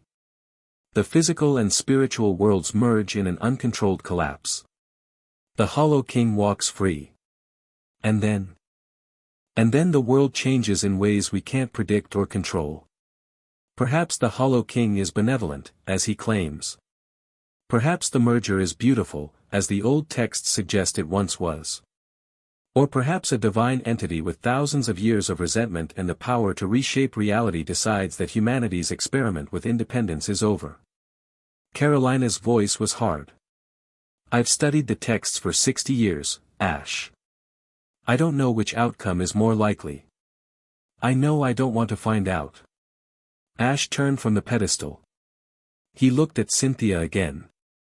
She looked back at him with an expression that was carefully, deliberately neutral, giving him space, not pressuring, not pleading. Just waiting. You knew all of this, he said. Since you were 21. 5 years of this weight on your shoulders. 5 years of knowing the world might end if you didn't find the right person. Yes. And you couldn't tell anyone. Couldn't share it with your Elite Four, your friends, your colleagues. Because the bond requires genuine connection, and you couldn't risk contaminating potential candidates with the pressure of the truth. She flinched. Yes. So you watched me. For years. Studied my battles, my choices, my relationships. Evaluated me like a research subject. And when you were sure, or sure enough, you invoked the bond in front of the entire world, forcing my hand by making it public before I had any context. Her composure cracked. Not dramatically, a tightening of her jaw, a brightness in her eyes that might have been tears held back by sheer will. Ash, let me finish. His voice wasn't angry. It was something worse, it was hurt. I understand why you did it. I understand the stakes. I understand that you were running out of time and options. But you treated me like a solution before you treated me like a person. You made the biggest decision of my life for me, in front of millions of people, without giving me the chance to decide for myself. The right requires, I know what the right requires. Witnesses. Public declaration. But you could have told me first. Privately. Given me a day, an hour, 5 minutes of context before dropping it on live television. You chose not to. And I need to understand why. The chamber was silent except for the crystal's soft pulse. Carolina stood motionless by the pedestal, watching, not interfering. This was between them. Cynthia closed her eyes. When she opened them, the champion's composure was gone entirely. What was left was raw. Because I was afraid, she said. If I told you privately, you might have said no. And if you said no in private, I would have lost my candidate and my nerve. But if I said the words publicly, in front of the world, with the weight of the right behind them, then you'd have to engage. You'd have to take it seriously. You couldn't just wave it off or change the subject or do what you always do, Ash, which is deflect anything personal with a joke and a grin. The words landed. Ash opened his mouth, closed it, and had the uncomfortable experience of being accurately called out. I manipulated you, Cynthia said, each word precise and deliberate. I used your sense of honor and your inability to back down from a challenge to force you into a conversation you never asked for. It was strategic, and it was selfish, and I have spent every moment since wondering if I destroyed any chance of this being real by doing it that way. Silence. That's the most honest thing anyone's ever said to me, Ash said. You deserve honesty. You've deserved it from the start. He ran a hand through his hair. Pikachu, on his shoulder, pressed against his neck, a familiar comfort, a grounding weight. I need some air. Ash, I'm not leaving. I just need to think. He walked out of the chamber, through the corridors of ancient text, past the murals that might have been moving, and out into the celestic town evening. The sun was setting behind the mountains, painting the sky in oranges and purples. The air was crisp and clean and normal, and he stood in it and breathed. He was angry. Not the explosive kind, the deep kind, the kind that sat in your chest and made everything feel too tight. She'd manipulated him. Admitted it openly, without excuse. And the worst part was that he understood why. He understood the impossible position she'd been in, the weight she'd carried, the desperation of watching the world's foundations crack while searching for someone to help her hold them together. Understanding didn't make it hurt less. Pikachu nuzzled his cheek. Pika Pie. Yeah. I know. He walked through the town. It was small enough to cross in 10 minutes, and the residents gave him space. They knew who he was, and they knew why he was here, and the Celestic people had a cultural instinct for leaving people alone when they needed to think. He found a bench near the cliff edge overlooking the valley. The ruins were above him, their carvings catching the last light. Below, the valley was deep and green and ancient. His phone buzzed. He almost ignored it, but habit made him look. A message from Leon, "Heads up mate. Something's happening in Sinnoh. Castellin's mobilized League security forces to Hearthome City. Official story is dimensional event response, but that's a lot of hardware for response. Looks more like staging." Ash typed back, "Staging for what?" Leon's response came fast, "Don't know. But Diantha told me Castellin's been in contact with her and the other champions, or at least trying to be. He's building a coalition. Framing you and Cynthia as rogue actors. Some of them are buying it." "Who?" "Steven's been quiet. That worries me. Lance is loyal but Castellin's been pressuring the Kanto League board. Iris is too new to push back effectively. I'm holding Galar but I don't have jurisdiction in Sinnoh." Ash stared at the phone. Political maneuvering on top of ancient seals on top of an interdimensional entity on top of a marriage proposal he still hadn't answered. His life had never been simple, but this was a new kind of complicated. Another message, from an unknown number. Different from the one he'd received in Winden, "You're in Celestic Town." "Good. I'll be there by morning. You and I need to talk, and then we need to battle. You know who this is." Ash didn't know the number. But he knew the tone. The calm certainty. The assumption that a battle was inevitable. Only one trainer he'd ever faced communicated like that. "Tobias," he muttered. Pikachu's ears went flat. The little mouse remembered Tobias, remembered the Sinnoh League semi-finals, the Darkrai, the Latios, the worst loss of their career at that point. They'd taken down 2 legendaries and still lost 4-2. It had been the most humbling experience of Ash's competitive life.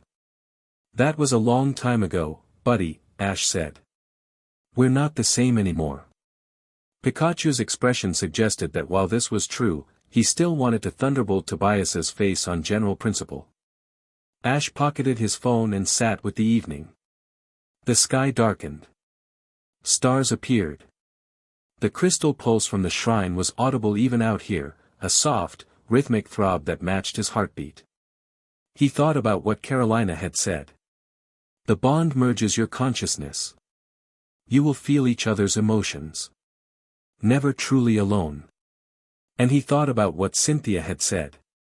"I was afraid. I manipulated you. I destroyed any chance of this being real." Had she? He closed his eyes and reached inward, the way Cynthia had taught him during the sea voyage. Past the surface thoughts, past the anger and confusion, down to the quiet place where his aura lived.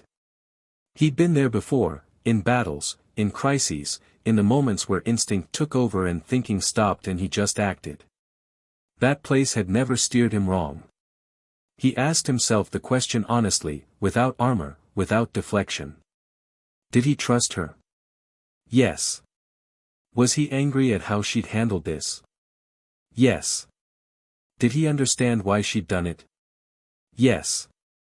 If she'd asked him privately, without the manipulation, without the public spectacle, if she'd simply told him the truth and asked for his help, would he have said yes? He sat with that one for a long time. The stars turned overhead.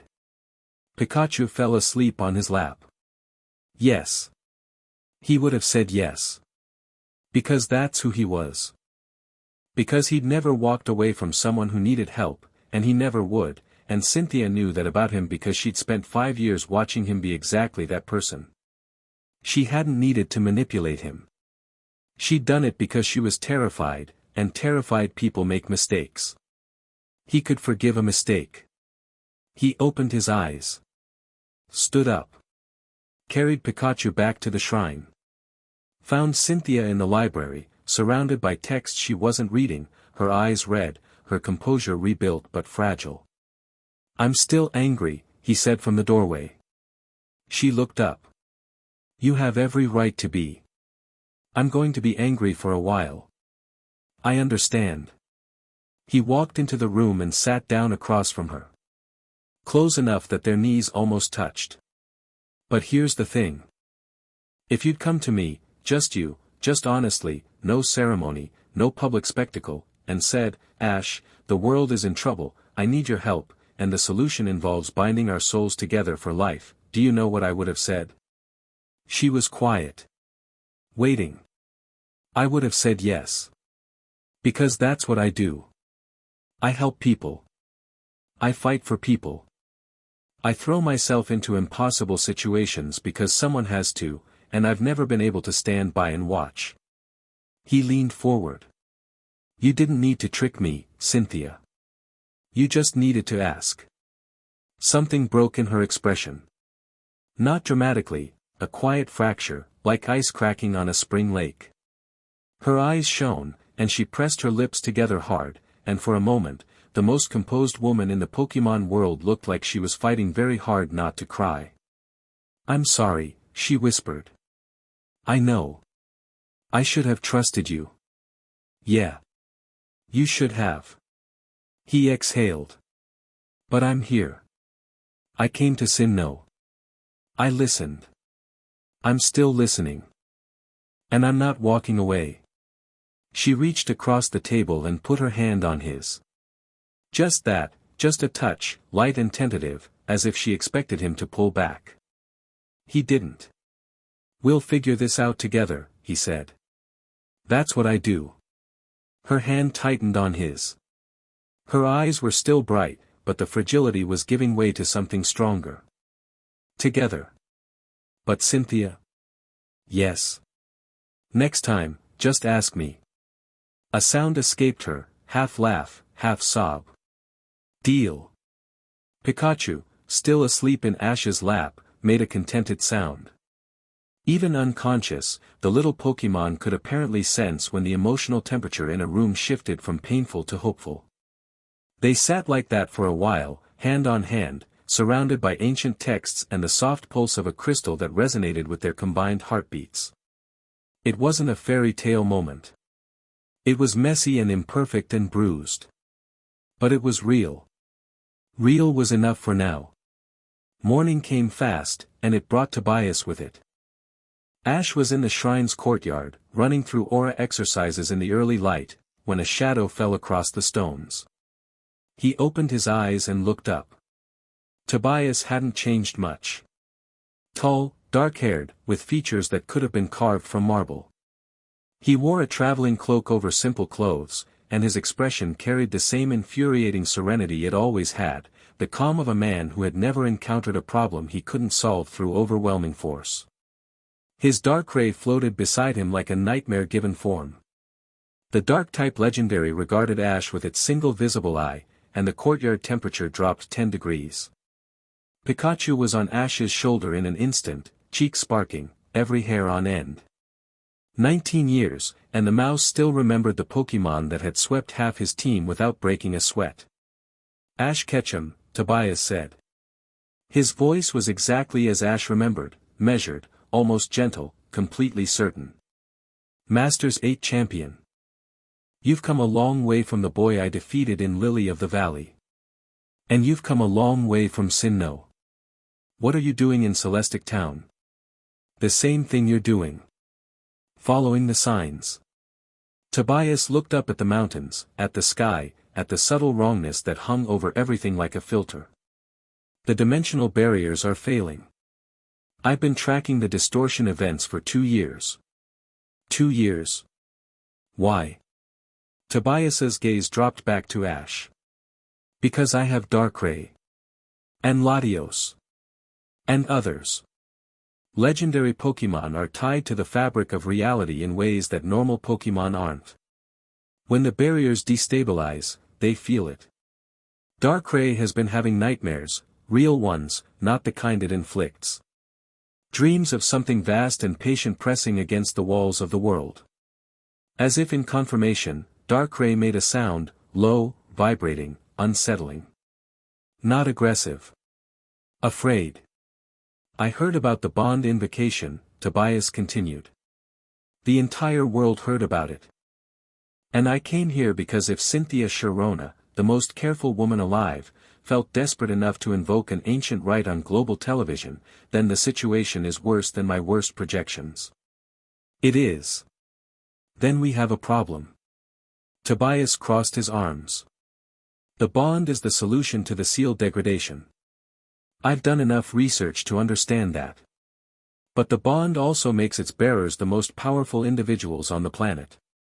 And you, Ash Ketchum, are asking the world to trust you with that power. I'm not asking the world for anything. You are. Whether you intend to or not. The moment the bond is forged, you and Cynthia become the guardians of the dimensional barriers, the arbiters of what separates the physical and spiritual worlds. That's not just power. That's authority on a cosmic scale. Ash met his eyes. So what do you want? Proof. Tobias's serenity cracked, just slightly, just enough to reveal the conviction underneath. I want to know that the man who holds the fate of the world isn't just lucky. Not just determined. Not just brave. I want to know you're strong. Really, truly strong.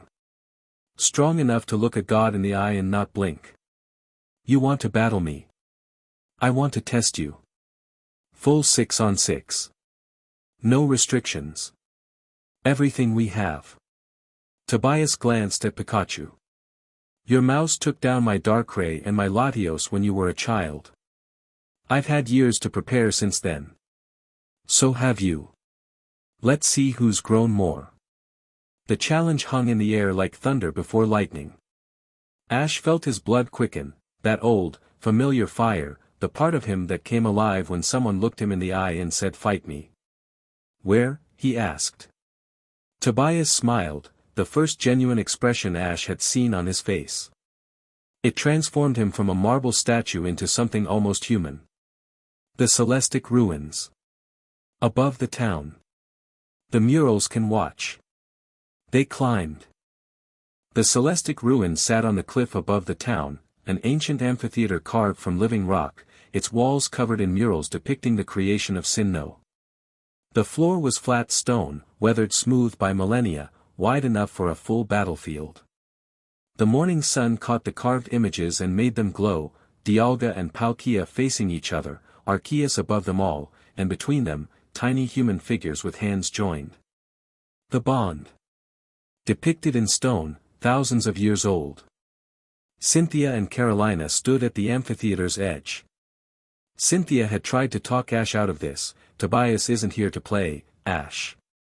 His Pokémon are legendary class, and Ash had listened politely and then done exactly what he wanted, which was how most conversations about risk-taking ended with him. 6-on-6, Tobias called from the far end of the field. No items.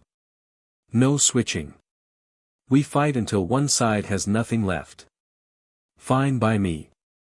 One more condition. Tobias's expression was serious. Don't hold back. If you hold back against me, I'll know, and this test will be meaningless. I've never held back in my life. I know. That's why I'm here. Tobias drew his first Pokeball. Heatran. Begin. The legendary Pokémon of Stark Mountain materialized with a roar that shook the ancient stones. Heatran, massive, armored, radiating heat that warped the air. The murals on the nearest wall began to sweat condensation. Ash's hand went to his belt. He'd brought his strongest team, the one he'd honed through the Masters 8 tournament, tempered in fires that most trainers never faced. His fingers found the right ball. Lucario, let's go. His Lucario materialized in a flash of blue, not the same Lucario from the Tree of Beginning, but the Riolu he'd raised himself, now fully evolved, radiating aura that visibly compressed the air around it. The steel fighting type locked eyes with Heatran and settled into a stance that was pure controlled aggression. Magma storm, Tobias said. Fire erupted from the ground in a vortex that consumed half the battlefield.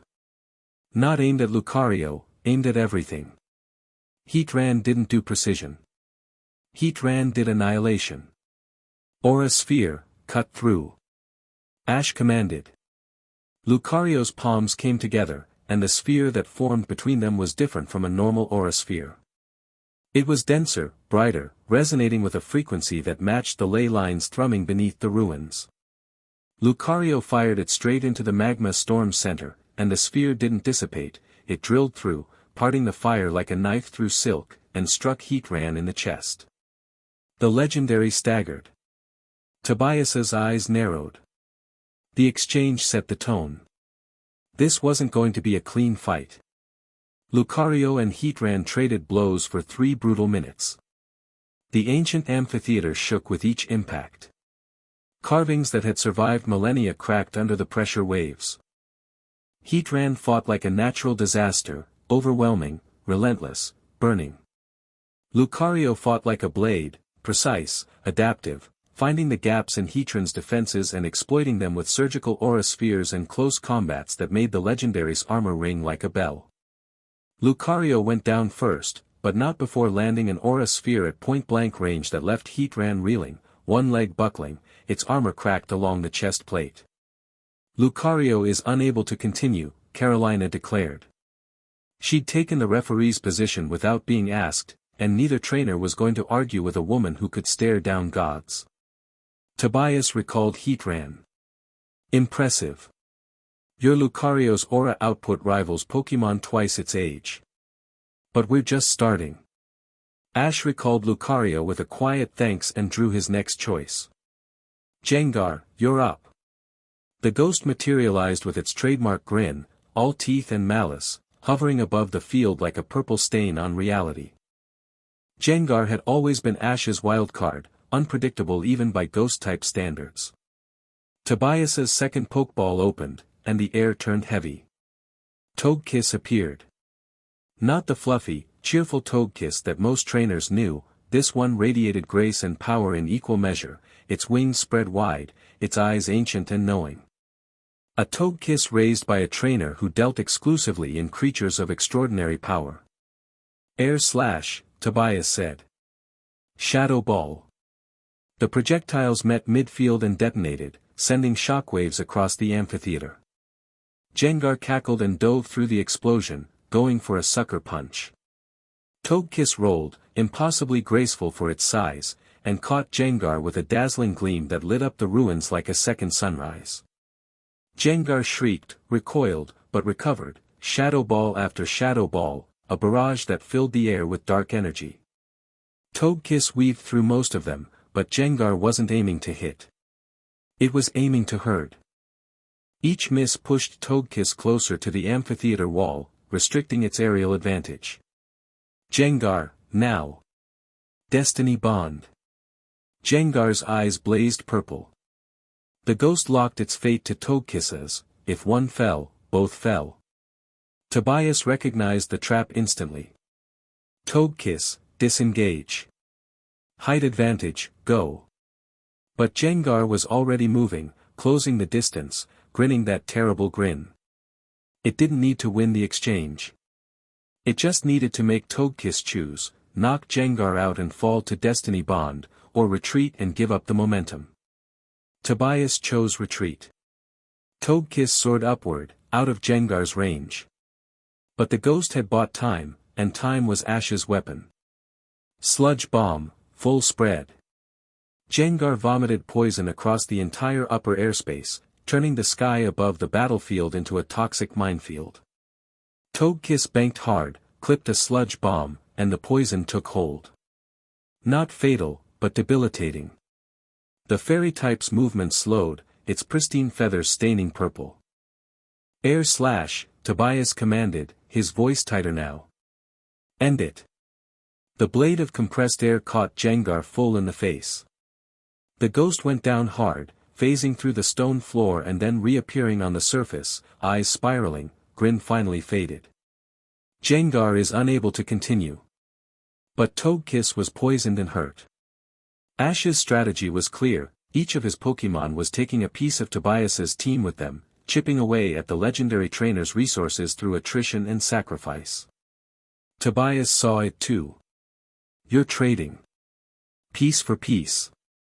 I'm winning. You're down 3 Pokémon to my 1. Count the damage, not the numbers. Tobias looked at his Togekiss, poisoned, winded, favoring one wing. His Heatran was injured. And the battle was only half over. For the first time, something like genuine concern flickered across his face. Tyranitar, he said, recalling Togekiss and throwing his third ball. The pseudo-legendary materialized with a roar that created a sandstorm. The Celestic ruins vanished behind a curtain of whipping sand, visibility dropping to near zero. Tyranitar's Sandstream ability turned the battlefield into a desert. Ash threw his third ball into the storm. Dracovish. The fossil Pokémon appeared and immediately looked unhappy about the sand. But Dracovish was built for adverse conditions, it was a creature from an era of extinction-level events. A little sandstorm wasn't going to phase it. Fishious Rend. Stone Edge. The collision was catastrophic. Pillars of stone erupted from the ground as Dracovish charged through them like a battering ram, jaw unhinged, water energy screaming around its head. Tyranitar met the charge with brute force, caught Dracovish's jaws in its claws and held them open, muscles straining against the water pressure. For 3 seconds, they were locked. Then Tyranitar's grip slipped, and Fishious Rend connected, a bite with the force of a hydraulic press. Tyranitar bellowed and went down. But not before landing a point-blank crunch on Dracovish's neck that sent the fossil Pokémon sprawling. Both Pokémon hit the ground simultaneously. The sandstorm faded. Carolina looked at both, waited, then raised both hands. Double knockout. 3-3. Half of each team gone.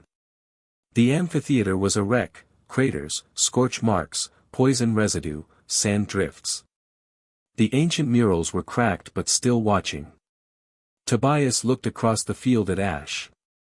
The serenity was completely gone.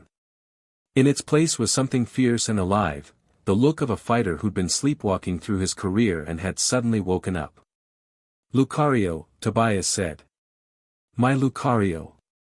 The Pokeball opened, and the aura Pokémon that emerged was nothing like Ash's. Where Ash's Lucario had been a warrior, Tobias's was a monk, composed, centered, radiating an aura field so dense and controlled that the air around it hummed. This Lucario had been trained to fight gods. It looked the part. Ash made his choice. Dragonite. His Dragonite appeared with a cheerful cry that belied its enormous power. The dragon had evolved from a Dragonair during Ash's journey's arc and had never lost the gentle disposition that made it, paradoxically, one of the most terrifying fighters on his team. Gentle things that decide to fight do so with conviction. Extreme speed, Tobias said. His Lucario vanished. Not moved fast, vanished. One frame it was across the field, the next it was in Dragonite's face, paw already swinging in an aura-enhanced strike. Dragon Claw, catch it.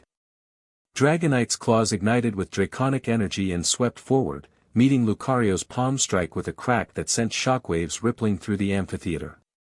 The two Pokémon engaged in close-quarters combat that was too fast for most human eyes to follow, a blur of claws and paws, steel and dragon, each strike met and countered in milliseconds. Ash's world narrowed. His aura was active, not consciously, but instinctively, the way it always activated during intense battles. He could feel the flow of combat, the rhythm of it, the moments where opportunity existed like gaps in a fence. He called his commands not based on what he saw but on what he sensed, the split-second openings that Tobias's Lucario left between strikes, the angles that Dragonite could exploit, the timing of dodges that would bring his dragon into position for a decisive blow. Tobias was doing the same thing. His Lucario fought with the precision of shared consciousness, trainer and Pokémon operating as a single mind.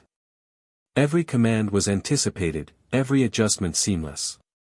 Two aura-sensitive trainers, fighting through their Pokémon, reading each other's intent as fast as it formed. It was chess at the speed of lightning. Dragonite landed a hurricane that sent Tobias's Lucario flying. Lucario landed on its feet, skidded, and fired an aura sphere the size of a basketball. Dragonite took the hit, staggered, and responded with a dragon rush that caught Lucario mid-recovery and drove it into the amphitheater wall hard enough to crack the stone. Lucario didn't get up. Dragonite stood in the center of the field, breathing hard, one wing drooping. 4-2, Ash said. Tobias's jaw tightened. He recalled his Lucario and held the Pokeball for a moment, something approaching tenderness in his expression. Then his eyes went hard. Latios. The Ian Pokémon appeared in a burst of light, its sleek body cutting through the air like a jet. Latios, one of the two Pokémon that had ended Ash's first run at the Sinnoh League. The memory was sharp, even after all these years. Ash had been 14, outmatched, standing in the ruins of his tournament dream as Latios swept through his remaining team like they were made of paper. He wasn't 14 anymore. Dragonite, return. You've earned your rest. Dragonite looked back at him, surprised. It could still fight, barely, but it could. Ash shook his head. Trust me. Dragonite huffed, then returned to its ball. Ash had two Pokémon left. He chose the one he'd been saving. Pikachu. Pikachu leaped from his shoulder to the field. The little mouse's eyes were fixed on Latios with an intensity that bordered on vendetta. Pikachu remembered too. Tobias tilted his head. Again. Pikachu against a legendary. You wanted to see if I'd grown. Watch. Luster purge. Latios's body blazed with psychic energy. The attack that launched from its form was a beam of pure mental force, devastating, overwhelming, designed to shatter both body and mind. It crossed the field in a fraction of a second. Pikachu was already moving. Not quick attack, something else. Something Ash and Pikachu had been developing through the entire World Coronation series. Pikachu's body went low, nearly flat to the ground, and then the electricity started. Not an attack, a field. An electromagnetic field that warped the air around Pikachu's body, creating a zone of altered physics where light bent and energy deflected. The luster purge hit the field and scattered. Psychic energy sprayed in all directions, gouging the stone floor, shattering what remained of the murals. But Pikachu was untouched, standing in the eye of his own electromagnetic storm, cheeks blazing. Tobias stared. What is that? Something new. Pikachu, Volt Crash. Pikachu shot forward, cloaked in his electromagnetic field, trailing lightning. He wasn't just fast, he was guided, the electromagnetic field interacting with the ley lines beneath the ruins, drawing power from the earth itself. Ash felt it through his aura, his partner tapping into a well of energy that went deeper than any battery. Latios dove to intercept. Dragon Pulse, point blank. Pikachu cut through it. The electromagnetic field absorbed the dragon energy, converted it, added it to the charge. Pikachu hit Latios like a thunderbolt from a clear sky, and Latios, the legendary Ian Pokémon, went spinning across the amphitheater and crashed into the far wall with a sound that echoed off the mountains. It got up. Barely. Wobbling, psychic energy flickering. It was the toughest Pokémon Ash had ever fought outside of actual gods, and it was still standing. Latios, Tobias said. His voice was quiet now. One more time. Luster Purge. The Ian Pokemon gathered itself. The psychic energy was dimmer this time, strained, but still lethal. It fired. Pikachu. Thunder. Not Thunderbolt. Thunder. The big one. The attack that missed more often than it hit, that carried the force of a natural disaster, that Pikachu could call from a clear sky because Pikachu had never cared about accuracy statistics. Lightning fell from heaven. It struck Pikachu, merged with his electromagnetic field, amplified beyond anything a 13-pound mouse should have been able to channel, and erupted outward in a discharge that met Luster Purge head-on and overwhelmed it. The beam of psychic energy was swallowed by electricity, and the thunder continued forward, striking Latios with the accumulated force of every storm that had ever broken over Sinnoh. Latios hit the ground and didn't get up. 5-1, Ash said. The amphitheater was silent. Cynthia's hands were gripping the stone balustrade so hard her knuckles were white. Carolina's expression was unreadable, the evaluation was complete, and she was processing the results. Tobias recalled Latios. He held the ball against his forehead for a moment, eyes closed. Then he looked at Ash across the devastated field, and something had changed in his face.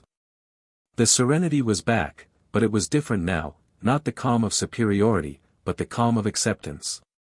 Darkrai, he said. The darkness came. Darkrai materialized not from a pokeball but from Tobias's shadow, rising like ink from water, its tattered form solidifying into the nightmare Pokemon that had haunted Ash's memories for 5 years. Its single visible eye fixed on Pikachu, and the temperature in the amphitheater plummeted. Frost formed on the stone. The remaining fragments of murals darkened. This was the Pokemon that had swept entire teams. The Pokemon that had made Tobias untouchable for years. The Pokemon that had beaten Ash so thoroughly at 14 that he'd spent months afterward wondering if he'd ever be good enough. Pikachu stood in the center of the field, sparking, exhausted from the Latios battle, electromagnetic field flickering. The mouse looked at Darkrai. Darkrai looked at the mouse. Then Pikachu grinned. It was a Pikachu grin, small, defiant, absolutely fearless. The grin of a creature that had stared down Mewtwo and Groudon and Arceus and come out the other side with nothing but attitude and static. Dark Void, Tobias said. The signature move. The technique that had put entire teams to sleep, leaving them helpless while Darkrai destroyed them with Dream Eater. Spheres of absolute darkness launched from Darkrai's hands, seeking Pikachu like guided missiles. Pikachu, don't dodge. Absorb. Trust. 19 years of it. Pikachu planted his feet. The electromagnetic field flared, and when the dark void spheres hit it, something unexpected happened. The darkness was energy. Different from electricity, different from light, but still energy. And Pikachu's field was built to absorb energy. The dark spheres hit the field and were consumed. Converted. Darkness became electricity, became power. Pikachu lit up like a star, his body overcharged with energy that wasn't entirely electrical anymore, it was hybrid, a fusion of darkness and lightning that crackled with a violet edge. Tobias went pale. Actually pale, for the first time Ash had ever seen. That's not possible. Pikachu writes his own rules. Always has. Ash's aura was blazing now, visible even to people without sensitivity, a faint blue glow around his body that resonated with Pikachu's enhanced field. They were connected. They had always been connected. 19 years of partnership had created a bond that wasn't the ancient bond but was something just as real. Pikachu. Everything you've got. Pikachu screamed. The sound was lost in the eruption of energy that followed, a discharge that combined electricity, darkness, electromagnetic force, and something else, something that had no name, something drawn from the ley lines beneath the ruins and the bond between a trainer and his first Pokemon. The bolt hit Darkrai. The nightmare Pokemon tried to phase out, to dissolve into shadow the way it always did when threatened. But the attack followed it. Through shadows, through dimensions, through the cracks in reality that Darkrai used as escape routes. There was no escaping this. Darkrai hit the ground. The shadows receded. The frost melted. The amphitheater fell silent. Carolina didn't need to make a call. The result was obvious. 6-0, Ash said quietly. My win. Tobias stood motionless for a long time. Darkrai dissolved back into his shadow, returning to rest. The legendary trainer looked at his hands, at the field, at the devastation that surrounded them. Then he looked at Ash.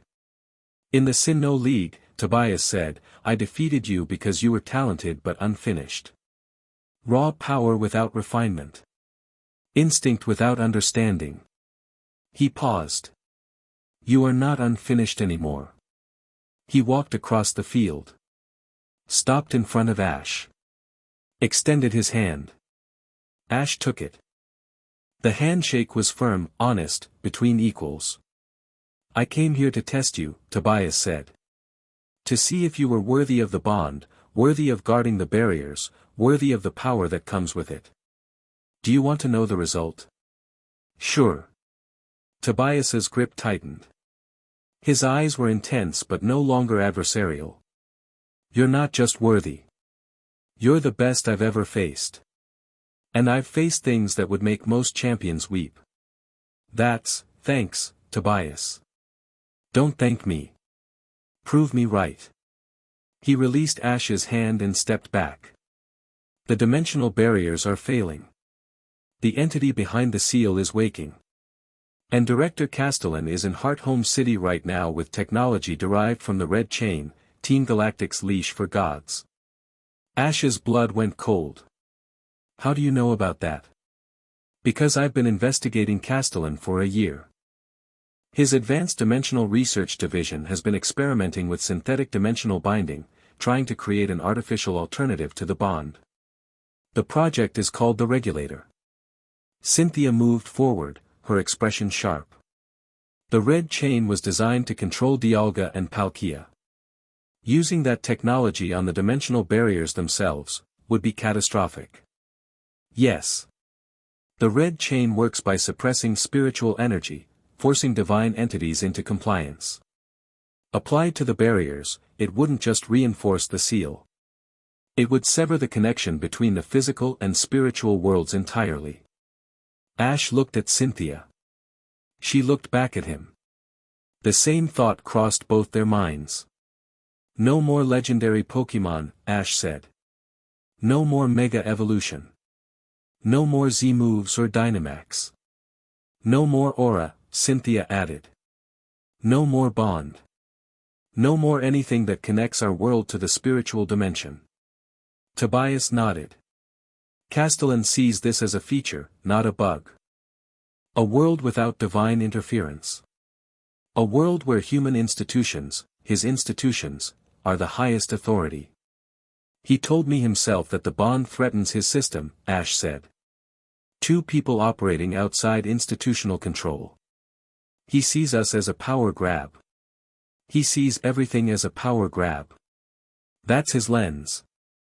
And within that lens, he's not entirely wrong, uncontrolled power is dangerous. But his solution is to cut the worlds apart with a scalpel made from chains that were designed to enslave gods. Silence fell. The ruined amphitheater seemed to press in around them. Where's the regulator now? Ash asked. Being assembled in a league facility north of Hearthome. Underground. I don't have the exact location. Castellin's operational security is excellent. We need to deal with two threats, then.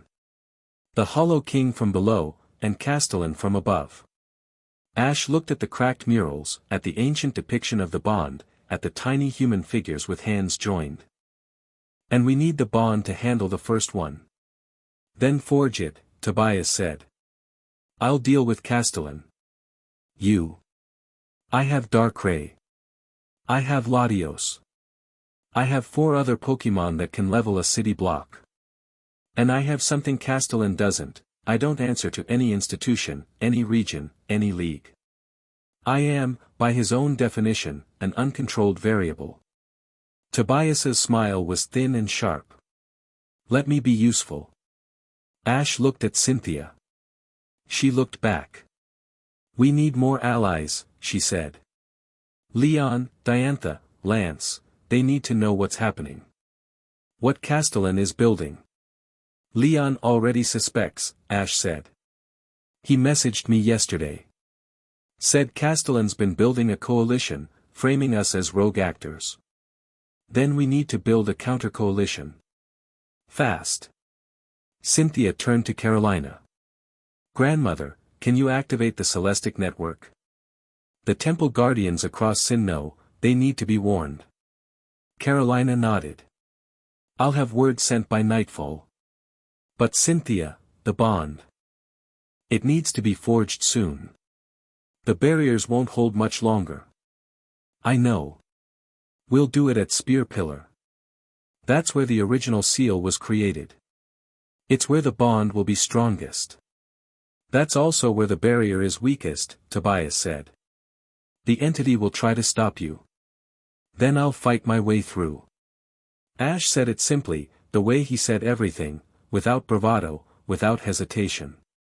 A statement of intent from someone who had been fighting his way through impossible situations since he was 10 years old and had never once considered the possibility that he might not make it.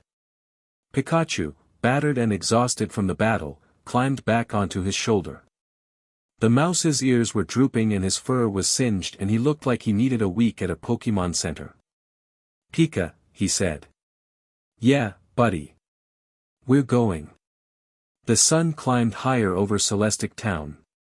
The ancient ruins hummed. The mountains waited. And somewhere beneath them, in the space between worlds, the Hollow King stirred in his prison and smiled. They were coming. Good. That evening, the distortion storm hit Route 210. It didn't build gradually.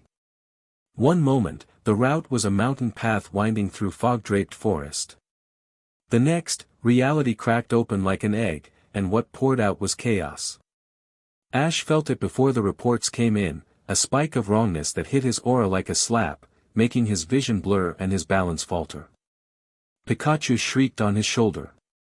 Across the shrine, Cynthia dropped the book she was holding, her face going white. The northern ley line just destabilized, she said. Something broke through.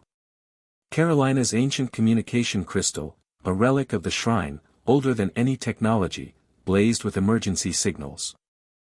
Reports cascaded in from temple guardians along Route 210, reality distortion, dimensional overlap, the physical and spiritual worlds bleeding into each other along a 3-mile stretch of mountain road. Ash, Cynthia, and Tobias were moving before the reports finished. The drive north took 20 minutes.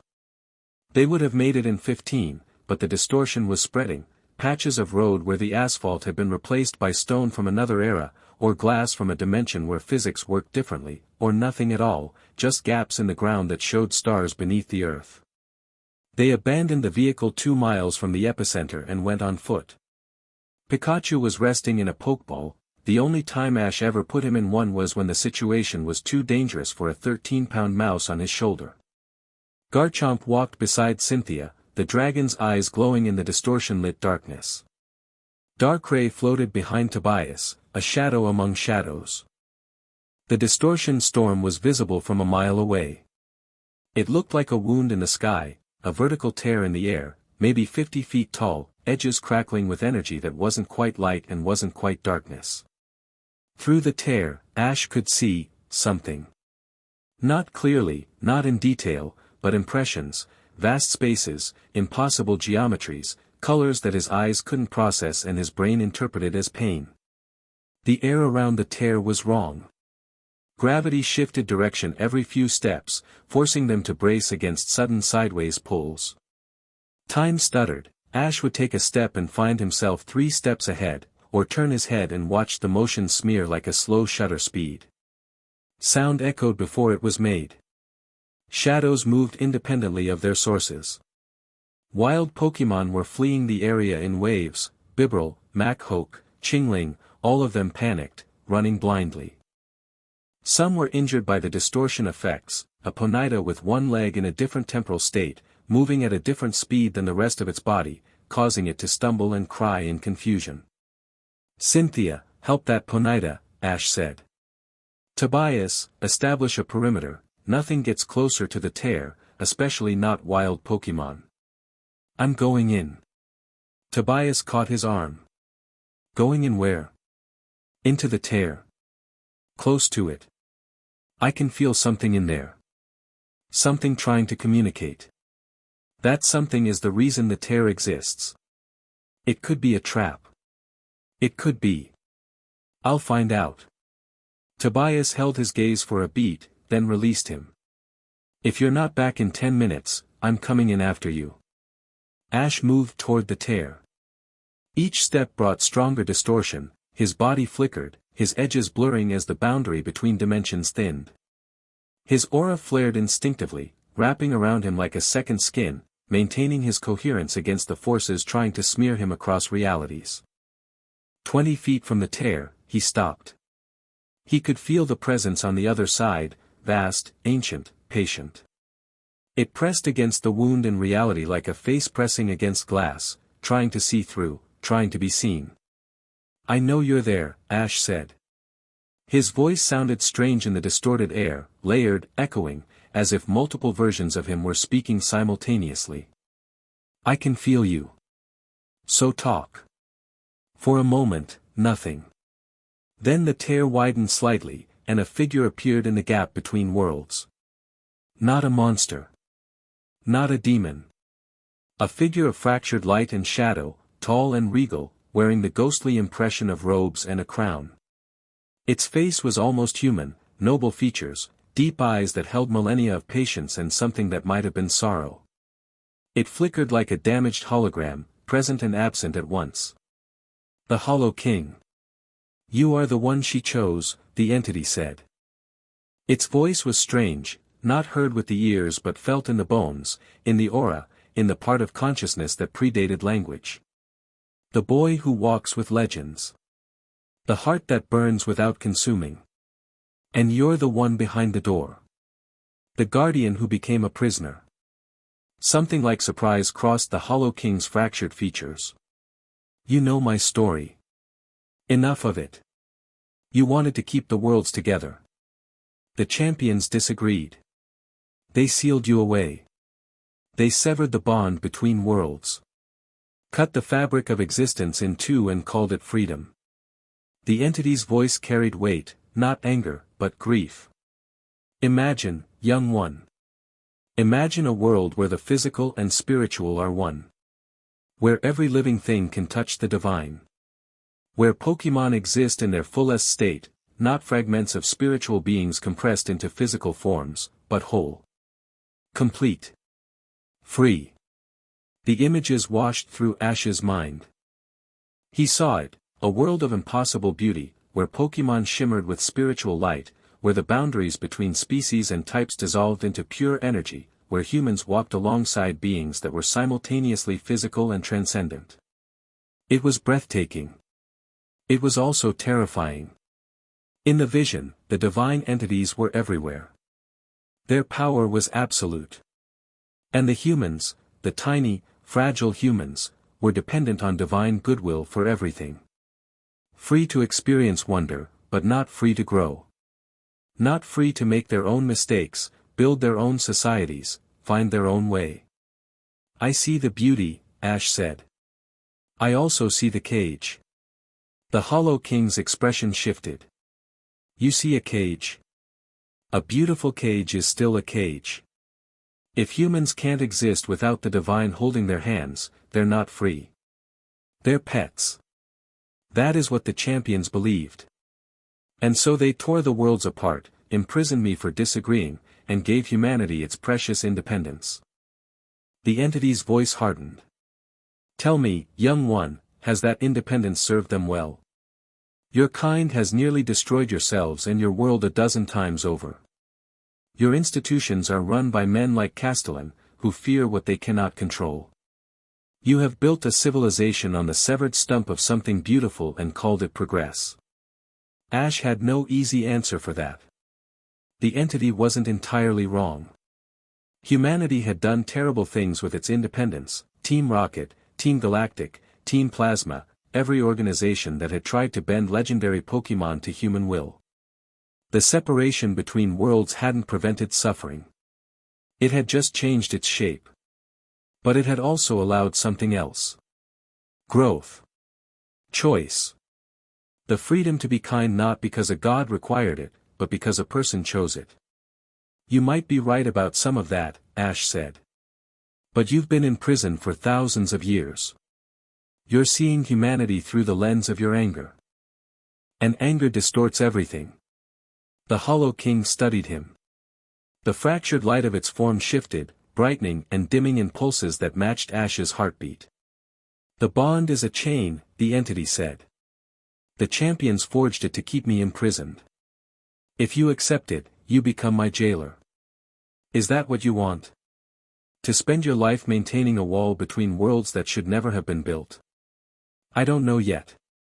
I don't have enough information to know.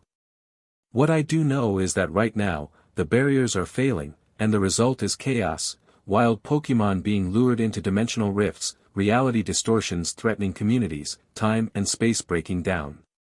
Whatever the long-term answer is, the short-term situation needs to stabilize. And if I offer you another option? The Hollow King leaned forward, its presence intensifying. Break the seal willingly. Let the worlds merge. I will manage the transition, carefully, gradually. No chaos. No destruction. A controlled reunification, with you and your partner as mediators. You have the aura for it. You have the heart for it. The offer was compelling. Ash felt its pull, not manipulative, like the luring resonance that had mesmerized the wild Pokémon, but genuine. The Hollow King believed what it was saying. But Ash had learned something in 19 years of travel, of battles, of standing in front of forces that could unmake the world. A prisoner describing their crime is always telling the truth about the facts and always lying about the context. No, Ash said. The Hollow King's expression didn't change, but the distortion around the tear intensified. You refuse without understanding. I refuse because I don't have enough understanding. And I don't trust a decision made under pressure, in a dimensional rift, by someone who has every reason to tell me what I want to hear. Ash's voice was steady. If your cause is just, prove it. Not through visions and rhetoric, through evidence and patience. Give us time to find the right answer. Time is the one thing the seals will not grant you. Then we'd better work fast. The Hollow King regarded him for a long, waited moment. Then its fractured face shifted into something that might have been a smile, or might have been a threat. You are not what I expected, it said. I get that a lot. The smile widened. The bond will be forged or the barriers will fall.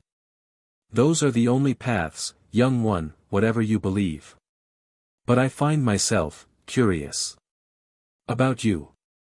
About what you might choose when you understand fully. The entity began to fade, its form dissolving back into the gap between worlds. We will speak again. At the summit. At the end. The tear contracted. The distortion storm ebbed. Gravity remembered which direction was down. Sound returned to its normal sequence. Within minutes, Route 210 was a mountain road again, damaged, scarred, but real. Ash stood alone at the epicenter, his aura still flaring, his heart pounding. The Hollow King's presence faded to a distant echo, and the humming returned to its background level. Tobias appeared at his side within seconds. What happened? I talked to a god. Ash's voice was surprisingly level. He offered to fix everything if I just let him out. And? I told him no. Tobias looked at the space where the tear had been. What did he say to that? He said we'd talk again. At Spear Pillar. Cynthia arrived, breathless, Garchomp at her side. Ash, the ley line readings, the spike just normalized. What did you? I'll explain on the way back. He turned to both of them. We need to move fast. The Hollow King isn't going to wait. And neither is Castellin. They headed back to Celestic Town. The night was clear above them, stars bright, mountains solid, the world stubbornly real despite everything that had tried to make it otherwise. Ash walked between Cynthia and Tobias, two people who had been strangers and opponents and were becoming something else. Ash, Cynthia said quietly, as they neared the town. Yeah. When you talked to the Hollow King. When he showed you his vision of the merged worlds. What did you feel? Ash thought about it honestly. I felt how beautiful it could be. And I felt how dangerous it would be. And I thought, there has to be a middle ground. A way to have connection without domination. Openness without chaos. The bond could be that, she said. If we forge it not as a lock but as a bridge. Controlled interaction between worlds, not total separation or total merger. Is that possible? I don't know. Nobody's ever tried. Every previous bond was forged to maintain the seal exactly as it was, total separation. But the seal was always a blunt instrument. With the right approach. We could rewrite it. She looked at him. In the starlight, her gray eyes reflected something that wasn't just strategic calculation. It was hope, careful, guarded hope, offered like a candle flame in wind. We could try, she said. Ash took her hand. It was a simple gesture, not romantic, not dramatic, just contact. An anchor. A statement. Then let's try, he said. Behind them, Tobias watched the exchange with an expression that, on anyone else, might have been called tender. On Tobias, it registered as slightly less stoic than usual. Maybe he is the one, Tobias murmured to Darkrai. Darkrai, floating at his side, made a sound that might have been agreement. He'd better be, Tobias added, and followed them into town. In Hearthome City, underground, in a facility that appeared on no maps and existed in no budgets, Director Castellin stood before a machine. The regulator was beautiful in the way that weapons are beautiful, all clean lines and precise engineering, humming with a power that was felt as much as heard. It was massive, a central column of crystallized red chain material, 20 feet tall, surrounded by a ring of energy converters that drew power from an experimental generator beneath the facility. The air around it tasted like ozone and something older, the ghost of Cyrus's ambition, repurposed and refined. Dr. Hale stood beside him, looking considerably less comfortable than his boss. The prototype is functional. Barely. We've run simulations. The regulator can generate a dimensional binding field powerful enough to reinforce the barriers across all of Sinnoh. Side effects. Significant. The binding field operates by suppressing spiritual energy in the target area. Anything connected to the spiritual dimension, aura, mega evolution, Z-power, Dynamax energy, legendary Pokémon manifestation, would be dampened within the field's range. Permanently. Range? Initially, Sinnoh. But the ley line network would carry the effect. Within months, it would propagate to every region connected to the coordinate ley system. Hale paused. Which is all of them? Castellin stared at the regulator. His reflection stared back from its polished surface, a man in his 50s, silver-haired, composed, certain. Activate it, he said. Director, the testing, we don't have time for testing. The dimensional event on Route 210 just demonstrated that the barriers are failing faster than anyone predicted. The bond invocation accelerated the degradation. If Ketchum and Sharona forge the bond at Spear Pillar, they'll have the power to reshape the barriers on their terms, not ours. I will not allow two individuals, however well-intentioned, to hold that kind of unilateral authority. Sir, if we activate the regulator without proper calibration, the spiritual suppression could cascade uncontrollably. We could damage the very barriers we're trying to reinforce. We could also save the world from depending on an ancient marriage rite performed by a teenager and an archaeologist. Castellin's voice was ice. Begin the activation sequence. We deploy in 48 hours. Hale's face was gray. And the people in the distortion zones? If we activate the regulator while the barriers are actively destabilizing, the spiritual suppression will hit the overlap areas hardest. The results for anyone inside those zones will be unfortunate. But contained. Fewer will suffer now than if the barriers fail entirely. You don't know that. I know that order requires sacrifice, Doctor.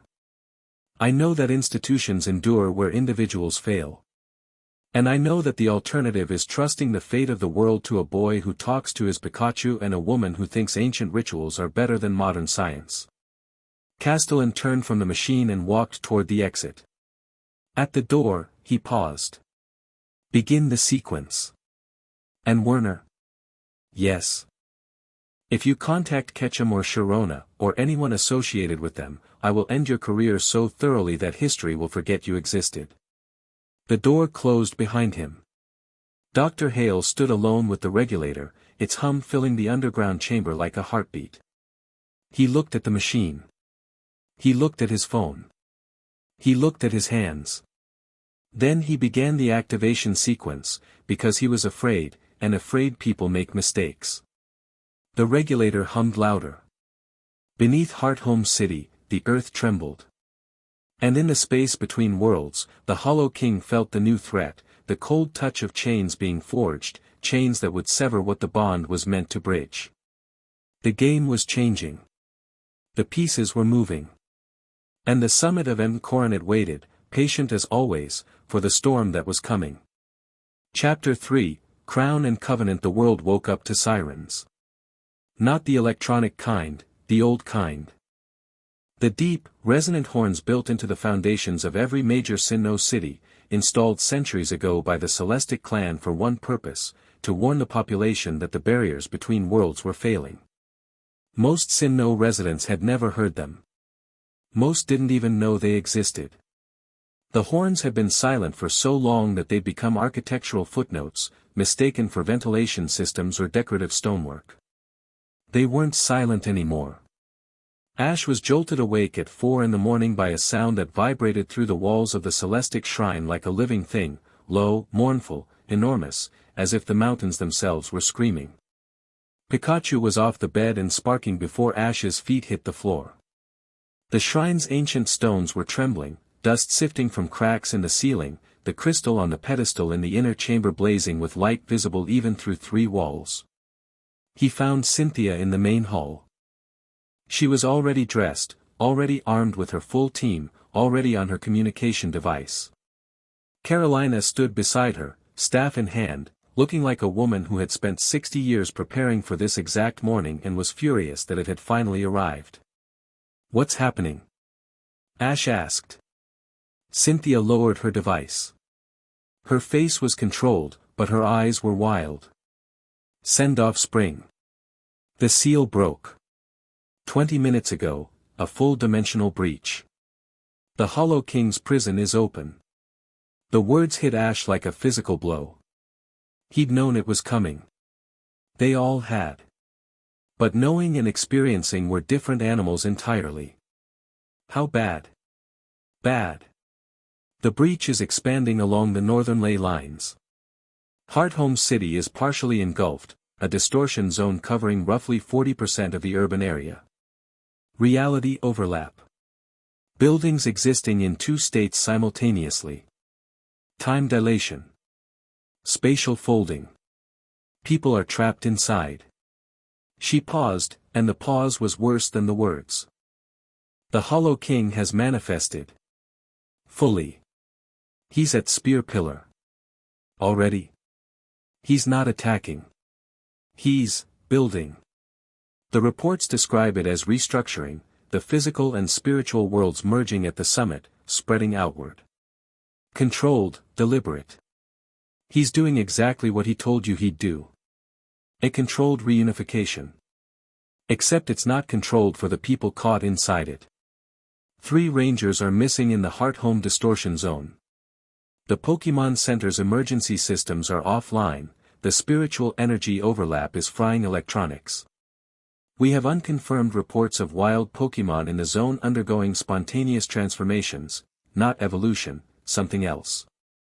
Something we don't have a classification for. Ash's mind was already working. Battle mode, the state where everything became clear and fast and the noise fell away. What about Castellin? Cynthia's expression darkened further. That's the other problem. His facility is north of Hearthome. My contacts say the regulator is online, not deployed yet, but charging. If he activates it during an active dimensional breach, the spiritual suppression hits the overlap zones. People and Pokemon caught between worlds when the spiritual energy cuts out, would be torn apart. Dimensionally bisected. The overlap areas would collapse, and everything inside them would collapse with them. Ash stared at her. He wouldn't. He would if he believed the alternative was worse. Castellin thinks in acceptable losses. He'll calculate the casualties in the distortion zones against the projected casualties of a full-dimensional merger and choose the smaller number. Then we stop him. We stop the Hollow King too. And we forge the bond. All of it. Today. The impossibility of it should have been paralyzing. 3 simultaneous crises, each world ending on its own, converging on the same region at the same time. Ash looked at Cynthia.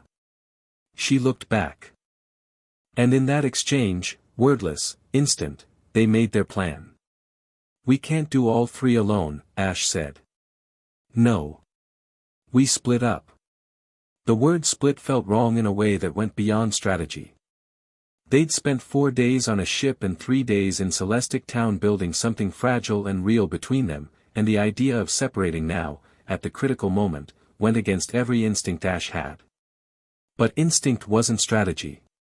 And strategy said that 3 threats required 3 responses. Tobias, Ash said. The legendary trainer appeared in the doorway as if summoned.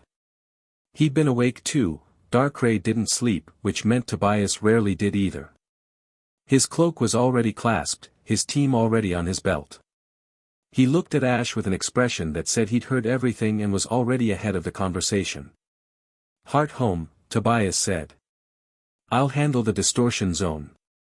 Darkrai can navigate dimensional overlaps, nightmares exist between states of consciousness. Similar principle. You'll need help. The zone is too large for one trainer. Then get me help. Ash pulled out his phone. His fingers moved fast. 3 calls, 30 seconds each. Leon picked up on the first ring. Mate, I'm watching the news. Sinnoh looks like the end of the world. It might be. Can you get to Hearthome City in 3 hours? I'm already on a plane. Left Galar when the reports started coming in. Charizard's in his ball and we're both angry about the legroom. When you land, find Tobias.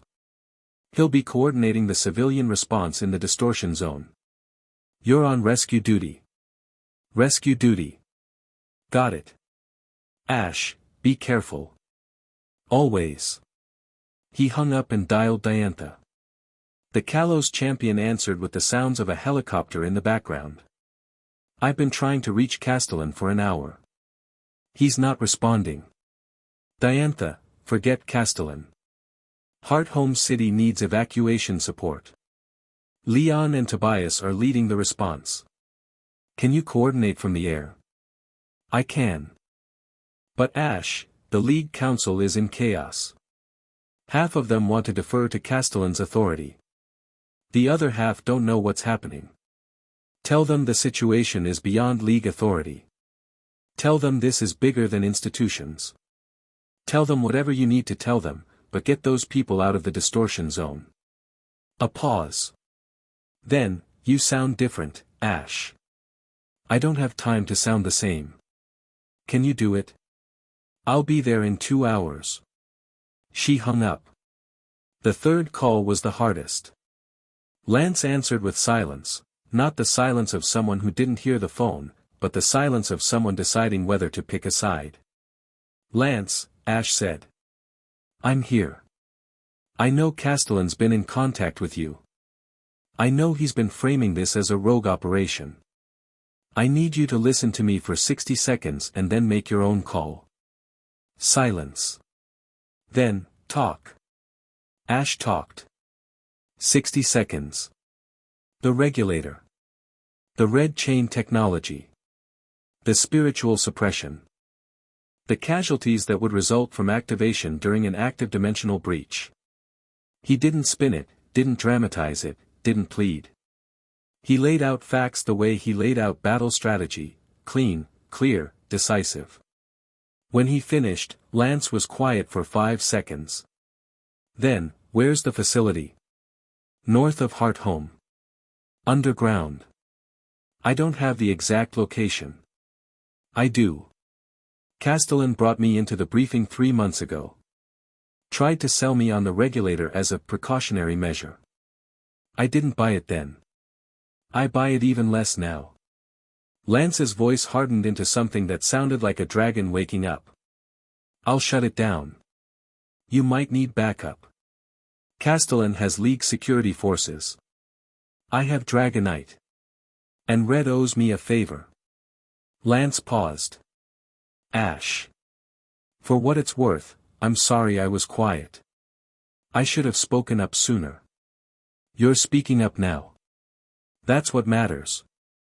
He ended the call and looked at the room. Cynthia, Tobias, Carolina, all watching him. He'd just coordinated a multi-regional crisis response in 3 minutes flat, deploying champions like pieces on a board, and he hadn't hesitated once. Tobias to Hearthome with Leon and Diantha for civilian rescue, he said. Lance to the regulator facility to shut Castellin down. Cynthia and I to Spear Pillar to forge the bond and deal with the Hollow King. Tobias nodded. The distortion zone will be dangerous. Darkrai can create safe corridors through the overlap, but I'll need the other champions to handle evacuation while I maintain them. Leon's a frontline fighter. He'll run point on getting people out. Diantha coordinates from above. You keep the corridors open. And if the Hollow King's influence in the zone is active? If he's trying to merge the worlds faster while you're climbing the mountain? Then you hold the line until we get to the summit. Once the bond is forged, we can stabilize the barriers from the source. And if you can't forge the bond? Ash looked at Cynthia. She met his eyes. The answer passed between them without words. We will, Ash said. Tobias studied them both for a long moment. Then he did something Ash had never seen him do, he smiled. Not the thin, analytical smile from their battle, but something warmer. Something almost human. Then I'll see you on the other side, Tobias said. He turned and walked out of the shrine, Darkrai flowing behind him like a living shadow, already moving toward Hearthome and the war that waited there. Carolina stepped forward. She was smaller than all of them, older than all of them, and in that moment, fiercer than all of them. The path through M. Coronet to Spear Pillar will be compromised, she said. The dimensional overlap is worst near the summit, the Hollow King is using Spear Pillar as his anchor point. You'll face distortion creatures, reality shifts, and the entity's direct attempts to stop you. We've fought through worse, Ash said. No, child. You haven't. This isn't a battle against a trainer or a team or even a legendary Pokémon. This is reality itself turning hostile. The mountain will try to break you, not with malice, but with the sheer weight of 2 worlds occupying the same space. She gripped her staff. Take the old path. The one the first champions used. It's warded, the protections are ancient and fading, but they'll hold longer than the main routes. Where does the old path start? Carolina reached into her robe and produced a stone, flat, round, covered in carvings that glowed with faint blue light. Follow this. It resonates with the ley line that connects Celestic to the summit. It will guide you through the mountain when your eyes can't. Ash took the stone. It was warm in his hand, pulsing with the same rhythm as the crystal in the shrine. As his aura touched it, the carvings brightened. Carolina looked at Cynthia. Grandmother and granddaughter, Two women who had carried the same burden across generations, who understood each other in ways that transcended words. Carolina reached out and cupped Cynthia's face in both hands. "I am proud of you," she said. "Every day. Every choice. Even the ones that hurt." Cynthia's composure bent. Not broke, bent, like steel under pressure, holding shape through sheer force of will. "Grandmother, go.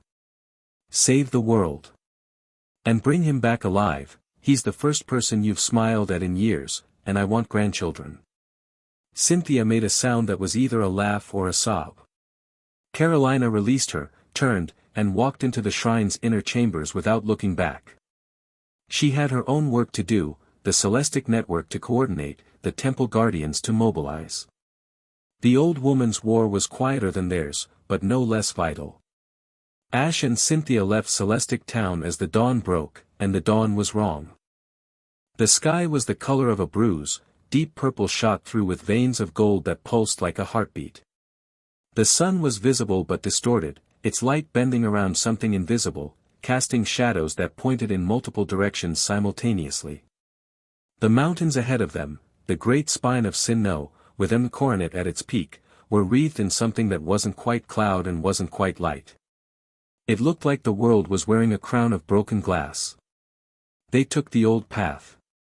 It started behind the Celestic ruins, a narrow trail that wound into the foothills through forests so old that the trees had their own gravity, literally, in some cases, as the dimensional instability near the mountain caused localized gravitational anomalies that made branches grow sideways and roots reach upward.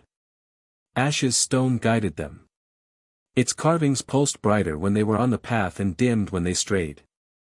The ley line beneath them was tangible to Ash's aura, a river of energy flowing toward the summit, carrying the resonance of the seals and the counter-resonance of their degradation. They walked fast. Not running, the terrain was too treacherous for running, but moving with the urgent efficiency of two people who understood that every minute counted. For the first hour, the path was merely strange.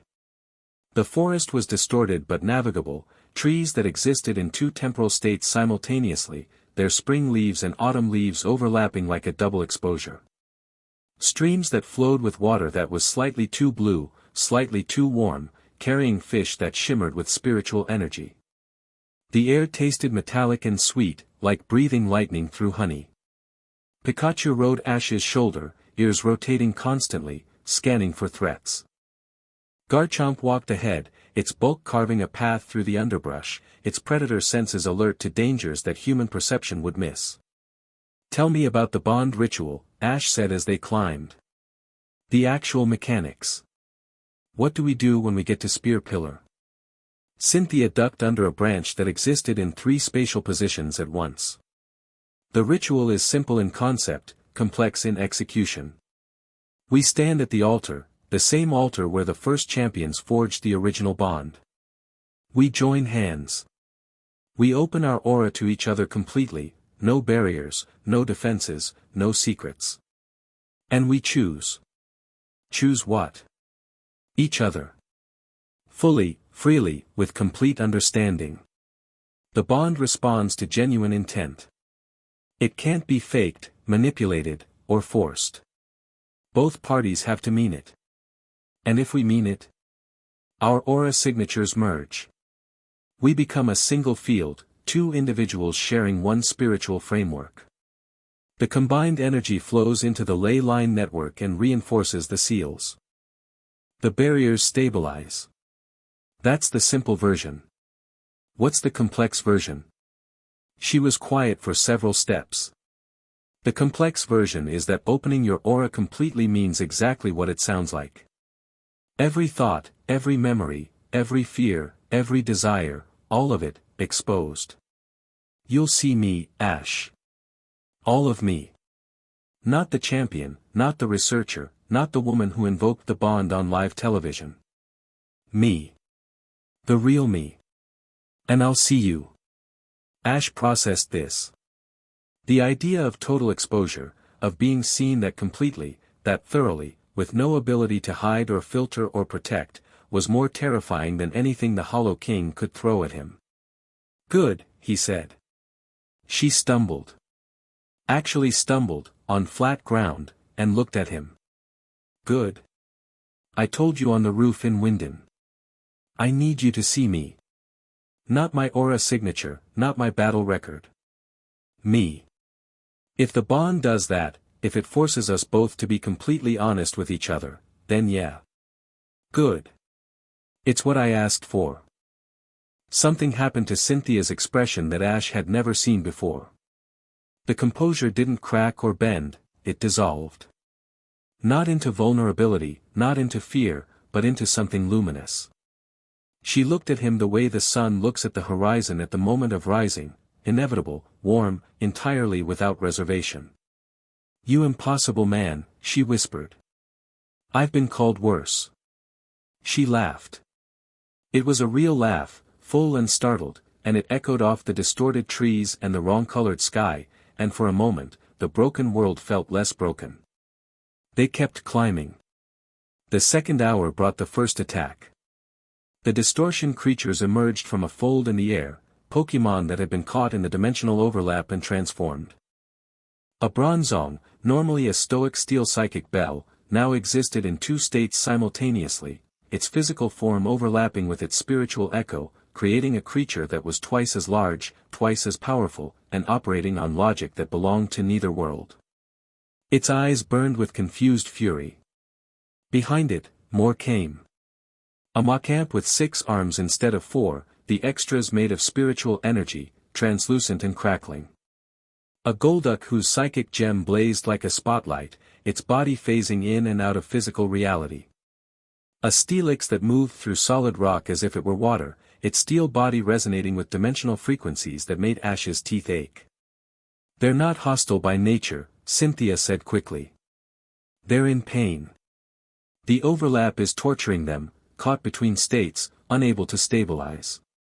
They're lashing out. Can we calm them? Not without removing them from the overlap zone, and we're too deep in the mountain for that. She drew a pokeball. We fight through. As gently as possible. Gently was relative. Garchomp engaged the Steelix with a dragon rush that drove the massive serpent back into the rock face, and Cynthia commanded with the precision of a surgeon, targeting specific points on the distorted Pokémon, disrupting their spiritual echoes without damaging their physical forms. It was masterful work, but it was slow, and they didn't have time for slow. Ash released Dragonite. Hurricane, not at them. At the overlap zone around them. Clear the spiritual energy. Dragonite complied, generating a wind that wasn't entirely physical. It carried Ash's aura, channeled through the dragon, and where it passed, the dimensional overlap shimmered and thinned.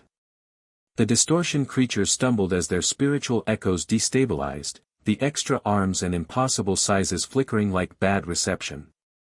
The Bronzong collapsed into its normal form, dazed but intact. The Machamp's extra arms dissolved. The Golduck stopped phasing. One by one, the distorted Pokémon returned to their natural states and fled deeper into the mountain, away from the overlap zone, toward sanity. You used aura through Dragonite, Cynthia said, staring. You channeled your personal energy through a Pokémon's attack. Seemed like the right call. That's bond-level technique. You shouldn't be able to do that without. She stopped. Stared at him harder. Your aura capacity is increasing. The closer we get to the summit, the stronger you're getting. Is that bad? It's unprecedented. The ley line is feeding you. Your aura signature is resonating with it like a tuning fork. She checked her dimensional scanner. Ash, your output right now is double what it was in Celestic Town. If this continues, by the time we reach Spear Pillar, I'll be strong enough. You'll be strong enough for almost anything. That's what concerns me. He understood what she meant. Power without control was a disaster. Power that grew exponentially as you approached a cosmic crossroads was a recipe for exactly the kind of catastrophe they were trying to prevent. Then we'd better make sure I have control, he said. Help me. Talk me through the aura regulation techniques. While we climb. They climbed, and she taught him. Not the theory, there was no time for theory. She taught him the way a soldier teaches another soldier to field strip a weapon, fast, practical, do it or die. How to regulate his aura output the way you regulate breathing, consciously at first, then automatically. How to feel the ley line's energy flowing into him and meter it, taking what he needed without drowning. How to maintain a stable field even when the world around him was unstable. He learned fast. He always had, not through study, but through doing. His body understood aura the way his body understood battle, instinctively, physically, as a language of motion and presence rather than words and equations. By the third hour, they were deep inside him coronet. The old path took them through caverns that shouldn't have existed, spaces carved by the first champions, warded with protections that were old when the League was young. The wards were failing. Blue-white barriers that had once been solid as steel were now translucent, flickering, their energy draining into the compromised ley lines. Through the gaps in the wards, Ash could see the overlap, the spiritual world bleeding through, filling the caverns with light that wasn't light and shapes that weren't shapes. The spiritual world was beautiful. There was no other word for it. Through the gaps, Ash glimpsed landscapes of impossible color, forests of crystal, oceans of light, skies that were alive with singing energy. Pokémon moved through these spaces in forms that were simultaneously familiar and transcendent, a Luxray made of living electricity, a Gardevoir that was less a creature and more a concept of grace given form. That's what the Hollow King wants to bring here, Cynthia said, watching a spiritual Togekiss fly through a gap in the wards, its wings scattering light like prisms. The merged world. Physical and spiritual, occupying the same space. It's beautiful. It is. And it's incompatible with human existence as we know it. The energy density alone would restructure organic matter. Prolonged exposure to unfiltered spiritual energy causes cellular mutation, consciousness fragmentation, temporal displacement. She paused. The first champions didn't separate the worlds because they feared beauty. They did it because the beauty was killing people. The path steepened. The wards thinned. The overlap intensified. They fought through 3 more waves of distortion creatures, each one stronger, more altered, more desperate. A pack of Gabite whose dragon energy had been amplified by the spiritual overlap, making them fast and savage beyond their normal capabilities. A lone bronzer that had achieved a state of existence somewhere between physical and spiritual, its body a mirror that reflected not images but truths. Ash looked into it and saw himself from the outside, saw his aura blazing blue-white, saw the power building inside him like a star going critical. He looked away. Cynthia's Pokémon fought alongside his. Garchomp and Dragonite carved a path through the mountain's defenses.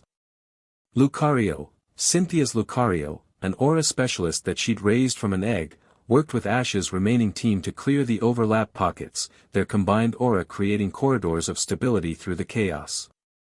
Between battles, they talked. Not strategy, personal things. The kind of things you say when you might not get another chance. I was lonely, Cynthia said, during a brief rest in a warded alcove. Before all of this. Being champion, being the guardian of the Celestic line, it isolates you. People see the title, the reputation, the composure. They don't see the woman who eats ice cream at midnight and watches bad movies and hasn't had a real conversation with someone her own age in years. You eat ice cream at midnight? Cookie dough. From the carton. Don't judge me. I'm not judging. I'm delighted. The great Cynthia Sharona eats cookie dough ice cream from the carton like a normal human being. I also sing in the shower. Badly. Now you're just trying to make me like you. Is it working? He looked at her in the blue-white light of the failing wards, dust in her hair, a scratch on her cheek from a distortion creature's wild swipe, exhaustion in her eyes and fire beneath it. She was, in that moment, the most real person he'd ever seen. It was already working, he said.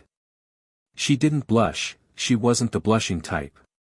But her eyes softened, and she reached out and straightened the collar of his jacket, a small, domestic gesture that was so ordinary and so intimate that it hit harder than any declaration.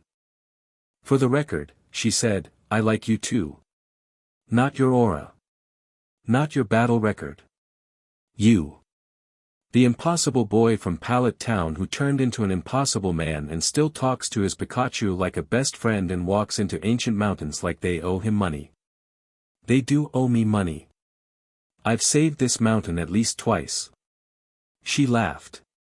He grinned. Pikachu made a sound of exasperated affection from his shoulder. They kept climbing. Ash's phone buzzed with a message from Leon. He read it while walking. "Heart home is bad, Ash. The distortion zone is expanding, 60% of the city now. Tobias is incredible, Darkrai is carving safe corridors through the overlap like nothing I've ever seen. But we're losing ground.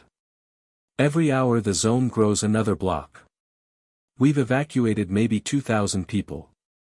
There are thousands more inside. Diantha's coordinating from the air but her helicopter keeps hitting temporal pockets. We need the source shut down." Ash typed back, "Working on it. Hold the line." Another message, from Lance, found the facility. "It's a fortress, League security, automated defenses, the works.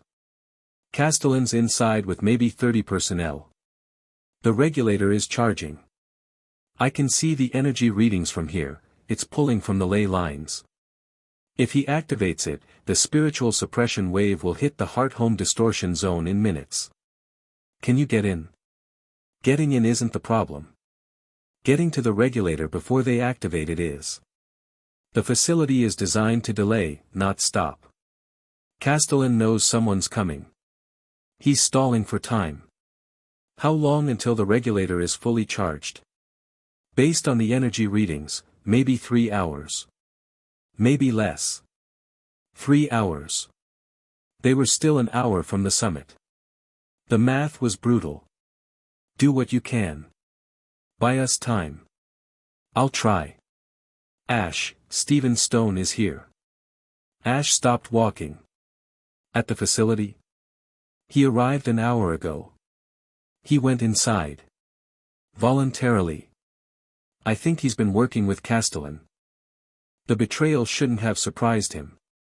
Steven Stone, the Hoenn champion, the man fascinated by stones and evolution and the deep mechanics of power. A pragmatist. A systems thinker. Castellin's argument, that the world shouldn't depend on two people's marriage, would appeal to Steven's engineering mind. The regulator would appeal to his faith in technology over tradition. Ash felt the anger rise and deliberately let it pass. Anger was a luxury he couldn't afford. Steven's making a choice. We'll deal with it later. Focus on the regulator. He pocketed his phone and told Cynthia. She took the news about Steven with a tightness in her jaw and a single nod. He was always the most rational of the champions, she said. Rationality without empathy leads to Castellin. I should have seen it coming. You can't predict everyone. I can try. She looked ahead, where the old path spiraled upward into darkness lit by failing wards and bleeding dimensions. We need to move faster. They moved faster.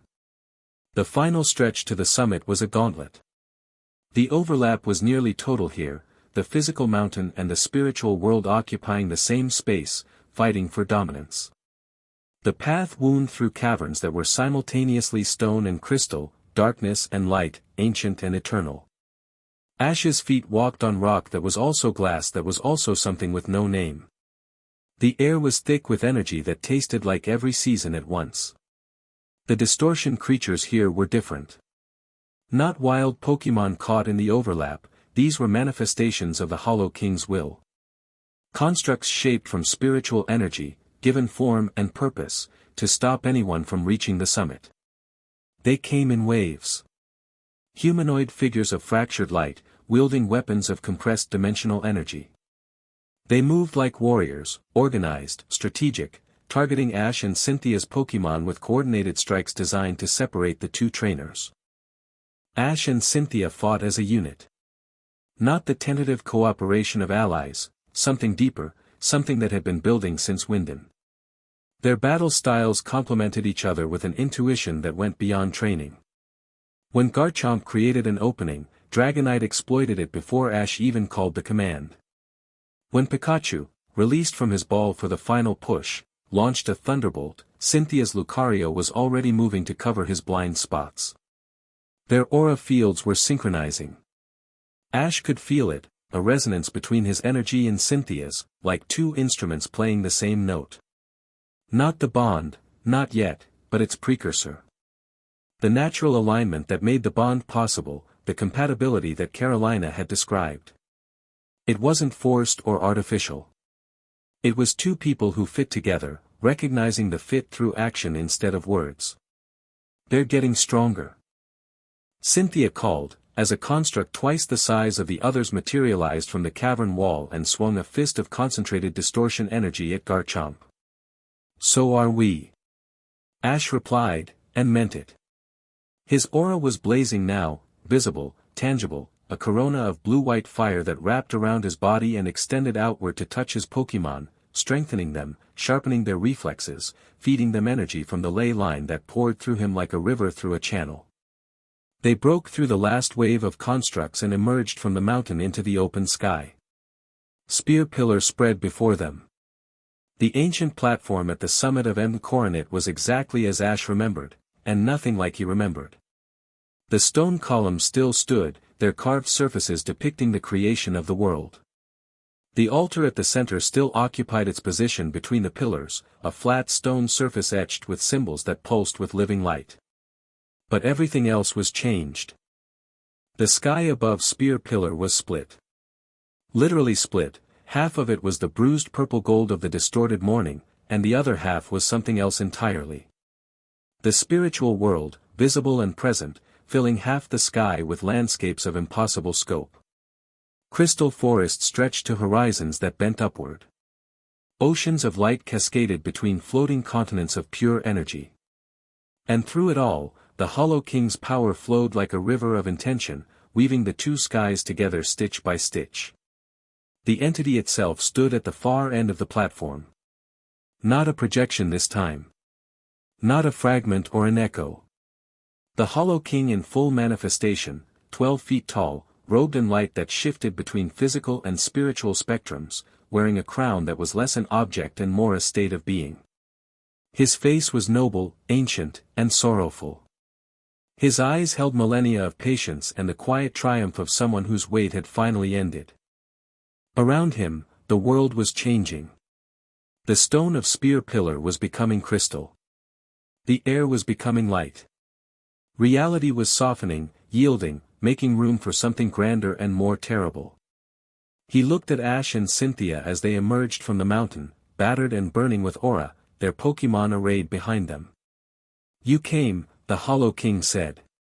His voice filled the summit like wind, present everywhere, impossible to localize. "I hoped you would. A sealed door is one thing. A door opened by those who hold the key is another. We're not here to open the door," Ash said. "We're here to rebuild it. You're here to chain me again. To forge your bond and reinforce the walls that separate what should never have been separated." The entity's expression carried no anger, only a resignation that was almost gentle. "I have waited 3,000 years, young one. I have watched through the cracks as humanity stumbled and fought and nearly destroyed itself a dozen times. I have felt Pokémon cry out in their diminished states, fragments of spiritual beings compressed into physical forms, yearning for wholeness they can barely remember. And you would perpetuate that suffering for another era? I would give us time to find a better answer than yours. My answer is reunion. Completion. The world's made whole.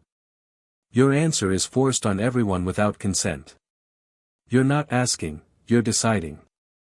For every human, every Pokémon, every living thing in both worlds. You're doing exactly what you accused the first champions of doing." The Hollow King was silent.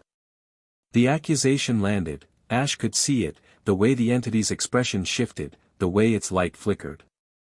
There are two threats converging on this moment, Ash continued. You, trying to merge the worlds by force. And a man with a machine trying to sever them permanently.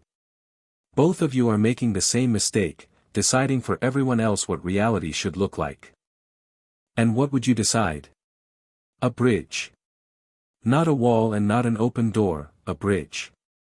Controlled interaction between worlds. Enough connection to heal what's broken, enough separation to let both sides grow. It's not perfect. It's a compromise. But it's a choice made with open eyes instead of fear. The Hollow King studied him. The entity's gaze was vast, not just seeing Ash but seeing through him, reading his aura, his intentions, his history, his heart. The evaluation took 3 seconds and felt like 3 years. A bridge, the Hollow King repeated. The old champions never considered such a thing. The old champions were afraid. So are you. Fear makes you think in absolutes, all or nothing, open or closed. I don't think in absolutes. No. You don't. The entity's expression shifted again, and this time, what Ash saw there was something he hadn't expected. Interest. Genuine, curious interest. But a bridge requires the bond. And the bond has always been a chain. Only because that's how it was used. The bond is a tool. Tools don't have morality, the people wielding them do. And you believe you can wield it differently? Forge a seal that is also a bridge, a barrier that is also a passage. I believe we can try. We. The Hollow King's gaze shifted to Cynthia. The last daughter of the Celestic line. You carry the weight of your ancestors' choices. Do you agree with your partner? Cynthia stepped forward. She stood beside Ash, not behind him, not in front of him, beside. Equals. Partners. My ancestors built a wall because they were desperate, she said. I've studied their work for 20 years. The seal was brilliant, but it was crude, a blunt instrument forged in crisis. It was never meant to last forever. It was meant to buy time. She met the Hollow King's ancient eyes. Time to find a better answer. That's what we're offering. And if your bridge fails? If the controlled interaction becomes uncontrolled? If the connection you open becomes a flood? Then we'll be there to manage it. That's what the bond does, it creates guardians. Not jailers. Guardians. The Hollow King was quiet for a long time. Above them, the split sky churned, physical and spiritual fighting for dominance. Below them, Hearthome burned with dimensional chaos. In a facility beneath the mountains, a machine designed to sever worlds charged toward activation. The clock was running. You ask me to trust you, the entity said. To accept a compromise after 3,000 years of imprisonment. To believe that two mortals can succeed where gods and champions have failed.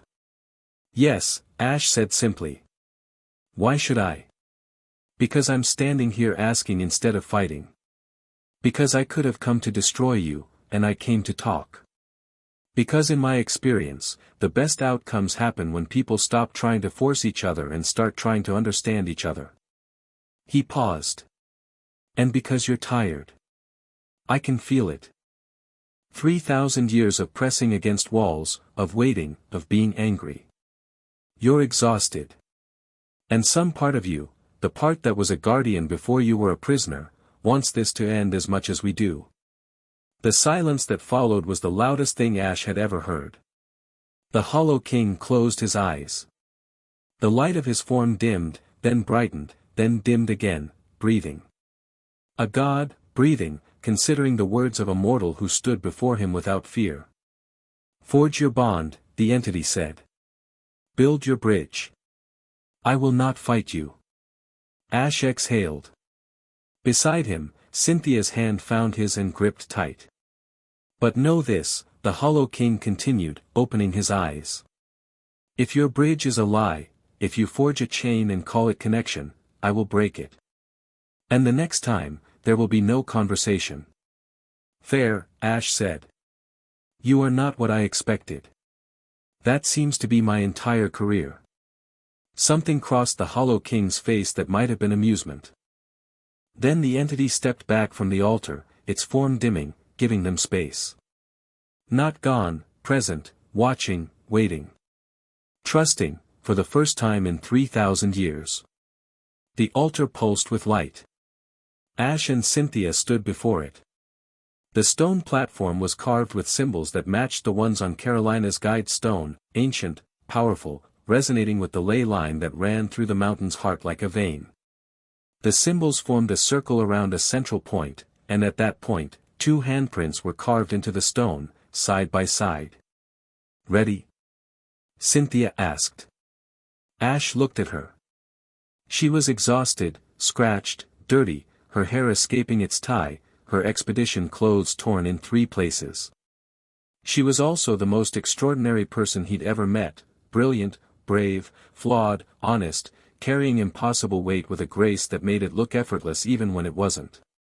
Cynthia. Yes. When this is over, when the bond is forged and the bridge is built and the world is saved or whatever, I'm going to want to take you to dinner. An actual dinner. Somewhere with candles and tablecloths and food that isn't ration bars. She stared at him. Then she laughed, the real laugh, the one that broke through her composure like sunlight through clouds, and the sound echoed off the ancient pillars of Spear Pillar. You're asking me on a date. Right now. At the altar of creation. With a god watching. Timing's never been my strong suit. Yes, she said.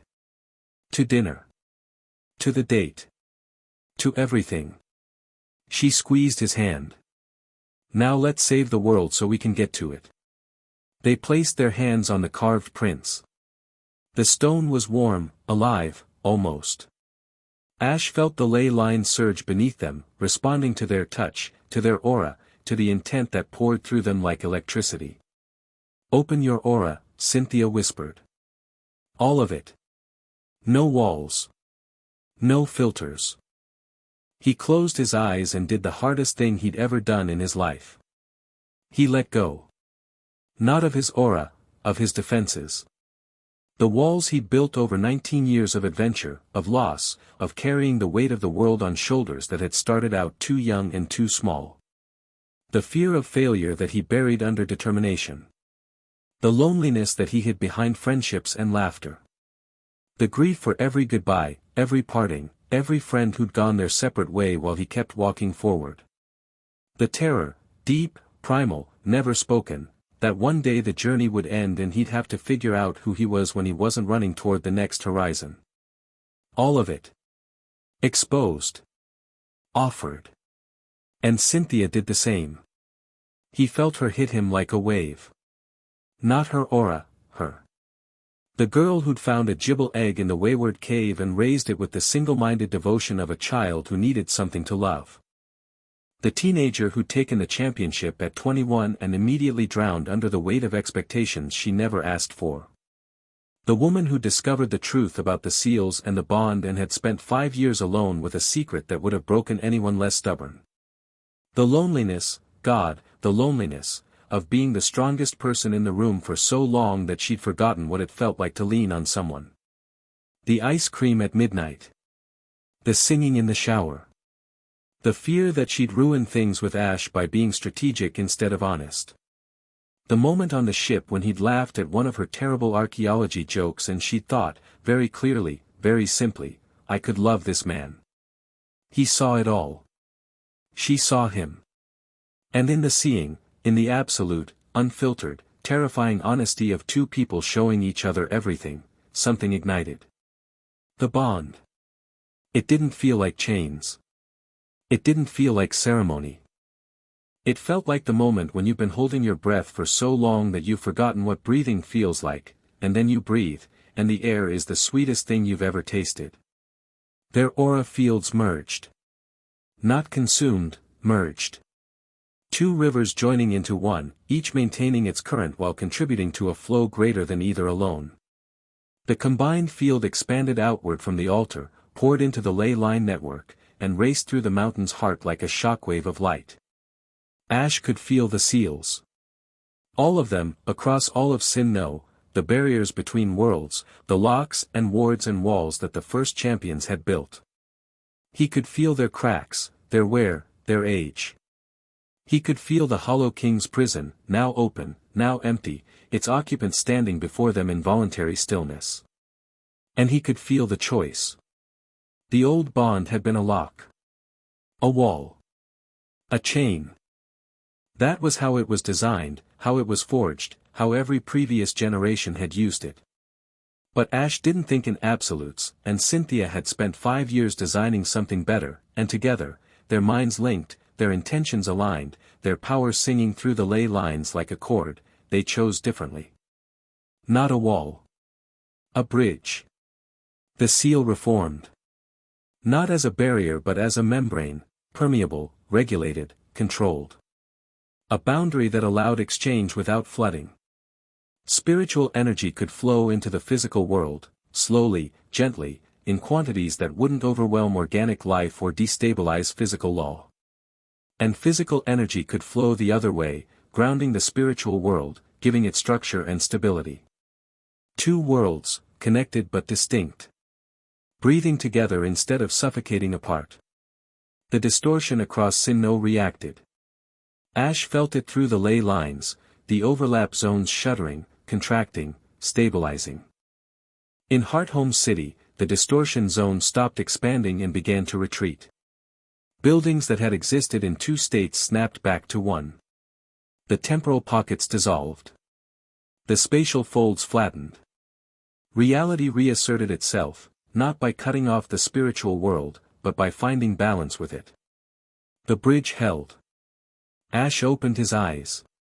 Cynthia was beside him, her hand in his, her eyes blazing with the same blue-white light that burned in his own. They were different now, not more powerful, though they were, not transformed, though they had been, but connected in a way that went beyond words. He could feel her heartbeat like his own. Could feel her thoughts like whispers at the edge of hearing. Could feel the strength of her beside him, steady and bright, a partner in every sense of the word. The Hollow King stood before the altar, watching the bridge take shape. The entity's expression was unreadable, not quite hope, not quite fear, something between them that had no name. "You did it," the entity said. "Something no champion has done in 3,000 years. You rewrote the seal." "We built a bridge," Ash said. "Like we said we would." A bridge. The Hollow King looked at the sky.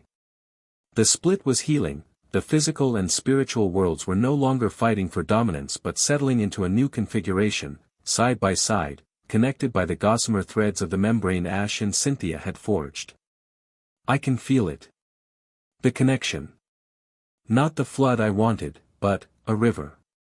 A controlled flow. Is it enough?" The entity was quiet. Then, slowly, its form began to dim. Not disappearing, settling.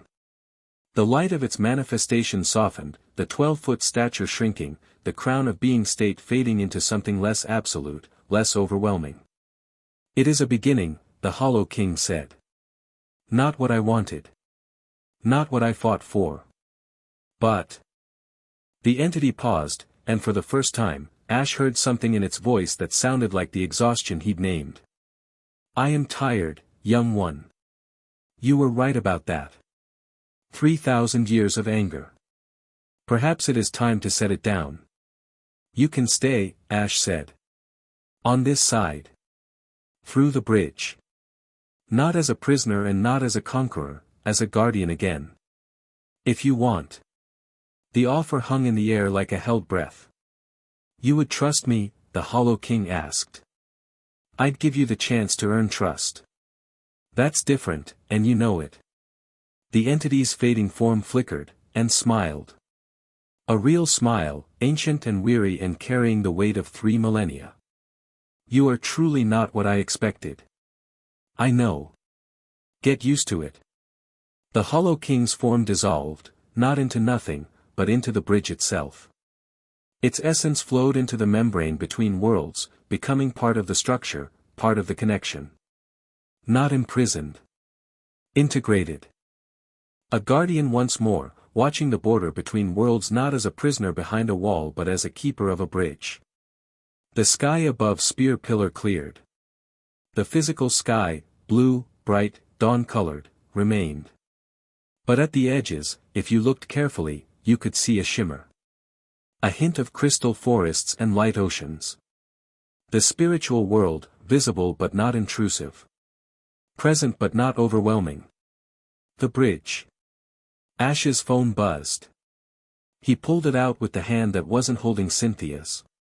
Leon, the distortion zone is collapsing. People are waking up, Pokemon are stabilizing. Whatever you did, it worked. Ash, it worked. Tobias, the overlap is resolving. Darkray's corridors are no longer needed, reality is reasserting on its own. Well done. Then, from Lance, we have a problem. Ash's grip on Cynthia's hand tightened. She felt his alarm through the bond, literally felt it, a spike of concern that transferred from his consciousness to hers in real time. The regulator, she said. Lance's message continued, Castellin activated the regulator. 2 minutes ago.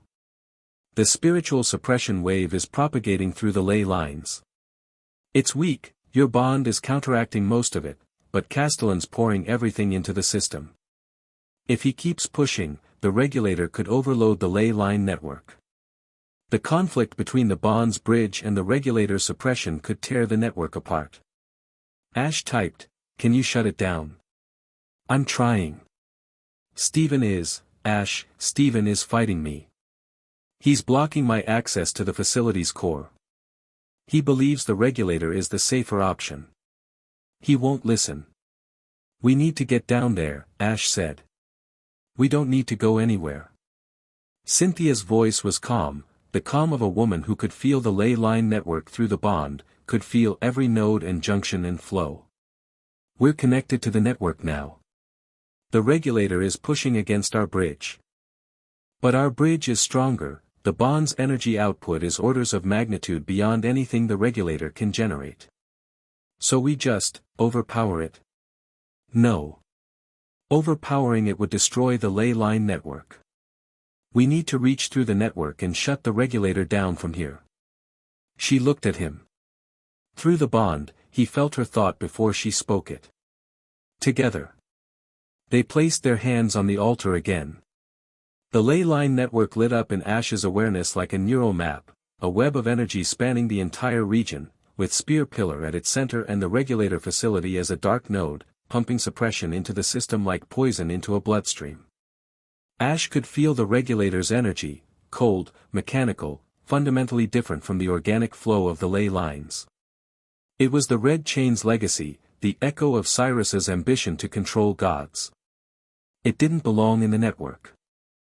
The ley lines were rejecting it, but the machine kept pushing, creating friction, generating heat, building toward a cascade failure that would, there, Cynthia said, and through the bond, he saw what she saw. The regulator's connection to the ley line, a single point of interface, a node where the machine's synthetic energy met the network's organic flow. If they could sever that connection without damaging the network itself, the regulator would lose its feed and shut down. Surgical, Ash murmured. Like your Garchomp. Exactly like that. They focused their combined aura on the interface node. The bond's power flowed through the network, warm, alive, carrying the signature of two people who had chosen each other fully and freely. It reached the regulator's connection point and wrapped around it like hands around a weed, finding the root, isolating it, and, they pulled. In the facility beneath the mountains, the lights went out. Dar. Hale stumbled backward from his console as every screen went dark. The regulator's hum, the constant, building drone that had filled the facility for hours, cut off mid-note, leaving a silence so abrupt that it rang in the ears like tinnitus. The machine was dead. Not damaged, disconnected. Severed from the ley line network as cleanly as a surgeon's cut, its synthetic energy loops collapsing without the organic feed to sustain them. Castellin stood in the center of the control room, staring at the darkened machine with an expression that shifted from disbelief to understanding to something that looked, in the emergency lighting, remarkably like defeat. "They forged the bond," he said. His voice was flat. "And they used it to shut us down." "Sir," Dr. Hale said carefully, "the bond's energy output is, the readings we got before the cutoff were. I don't have adequate terminology. The regulator was operating at maximum capacity, drawing from 6 ley line nodes simultaneously. The bond overrode all of it. From the summit. Without visible effort." Castellin was quiet for a long time. The emergency lights hummed. His reflection stared back from the dead screens, a man in his 50s, silver-haired, composed, who had spent 15 years building systems of control and had just watched 2 people render those systems irrelevant with the power of a spiritual marriage. The facility door opened. Lance walked in, flanked by his Dragonite, which had to duck to fit through the industrial-sized doorframe. Behind Lance, Stephen Stone stood in the corridor, his face ashen, his metagross floating at his shoulder. Stephen had been blocking Lance's access. He'd been fighting, not with Pokemon, but with arguments, with security codes, with the desperate conviction of a man who believed the system he'd chosen was the right one. And then the lights had gone out, and the regulator had died, and the conviction had gone out with them. "It's over, Marcus," Lance said. Castellin looked at Lance. At Stephen. At the dead machine. At his own hands. "I was trying to save the world," he said. "So were they. The difference is they asked before they acted. They're 2 people. 2 people with the power of gods. No oversight, no institution, no check on their authority. How is that acceptable? Because they chose to use that power for everyone. Not for themselves." Lance's voice was hard but not cruel. "You chose to use your authority for your vision of order, Marcus. You decided what the world needed and tried to force it. That's not leadership. That's control." Castellin sat down. Not collapsed, sat, with the careful precision of a man who maintained dignity even in defeat. "And what happens now? I'm arrested. Tried. The League Council crucifies me for trying to prevent a cosmic marriage. That depends on you. Ash has already argued for leniency." Castellin looked up. "He what?" "He sent a message through the bond network." Lance almost smiled. "Apparently the new cosmic guardians can use the ley lines like a telephone. He said, and I quote, 'Don't arrest Castellin.' He was wrong about the method but not about the concern. We need institutional oversight on this. We just need it to be partnership, not control." The silence in the room changed quality. From defeated to something more complex. Stephen spoke for the first time. His voice was rough, stripped of its usual polish. "I owe Ash an apology."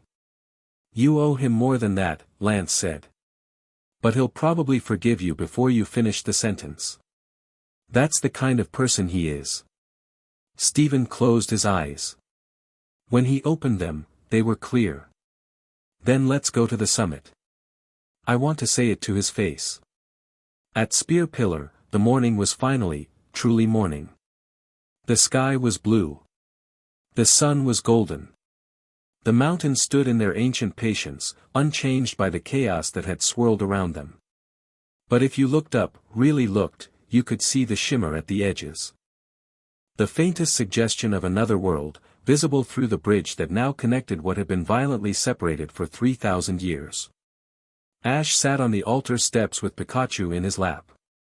The little mouse was sleeping the sleep of absolute exhaustion, his body curled into a tight yellow ball, his breathing slow and steady. He'd been through everything, every battle, every crisis, every moment of terror and triumph, and now he was done, and he was resting, and Ash held him with the tenderness of someone holding the most important thing in the world. Cynthia sat beside him. Their shoulders touched. Through the bond, he could feel her, not her thoughts. The bond was presence, not invasion, awareness, not surveillance, but her emotional state. She was exhausted. She was relieved. She was happy in a way that felt unfamiliar to her, like wearing new clothes that fit perfectly but hadn't been broken in yet. And she was looking at him. What? He asked without turning his head. Just looking. At what? At the man who talked a 3,000-year-old god into retirement, rewrote the fundamental structure of dimensional reality, shut down a rogue government agency through a psychic telephone network, and is now sitting on the steps of the world's most sacred altar scratching his Pikachu behind the ears. Pikachu deserves ear scratches. He took down a Darkrai today. Yesterday, technically.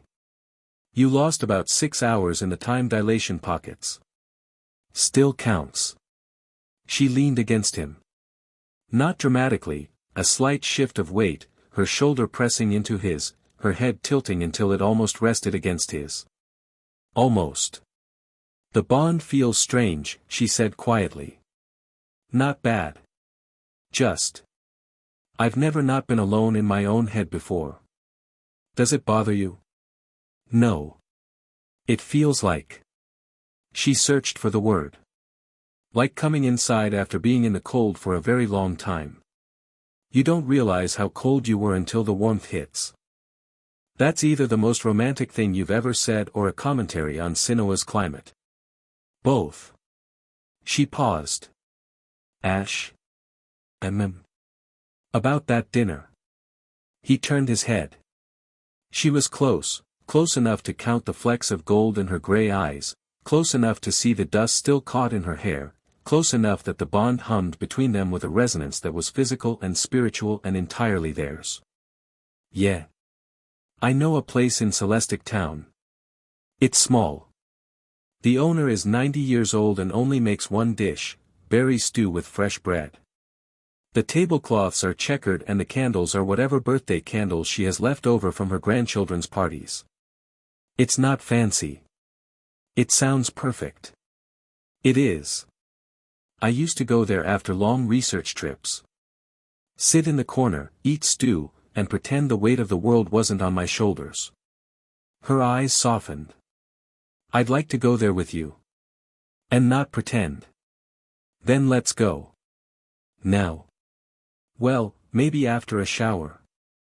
And some sleep. And some medical attention for Pikachu. But after that, yeah. Now. She laughed. He loved that laugh, still startled, still breaking through her composure like sunlight through shutters, still carrying the joy of someone rediscovering what it felt like to be happy. He kissed her. It wasn't a movie kiss, no swelling music, no wind machine, no perfectly timed sunset. It was two exhausted, bruised, dust-covered people sitting on ancient stone steps at the top of a mountain, finding each other's lips with the simple inevitability of a story reaching its last page. She tasted like mineral water and adrenaline and something underneath both that was purely Cynthia. Her hand came up to his jaw, her fingers cool against his skin, and through the bond he felt her joy like a sunrise in his chest. Pikachu, still asleep in his lap, made a small sound of complaint at being jostled. They broke apart, laughing. Impeccable timing as always, Ash murmured to his partner.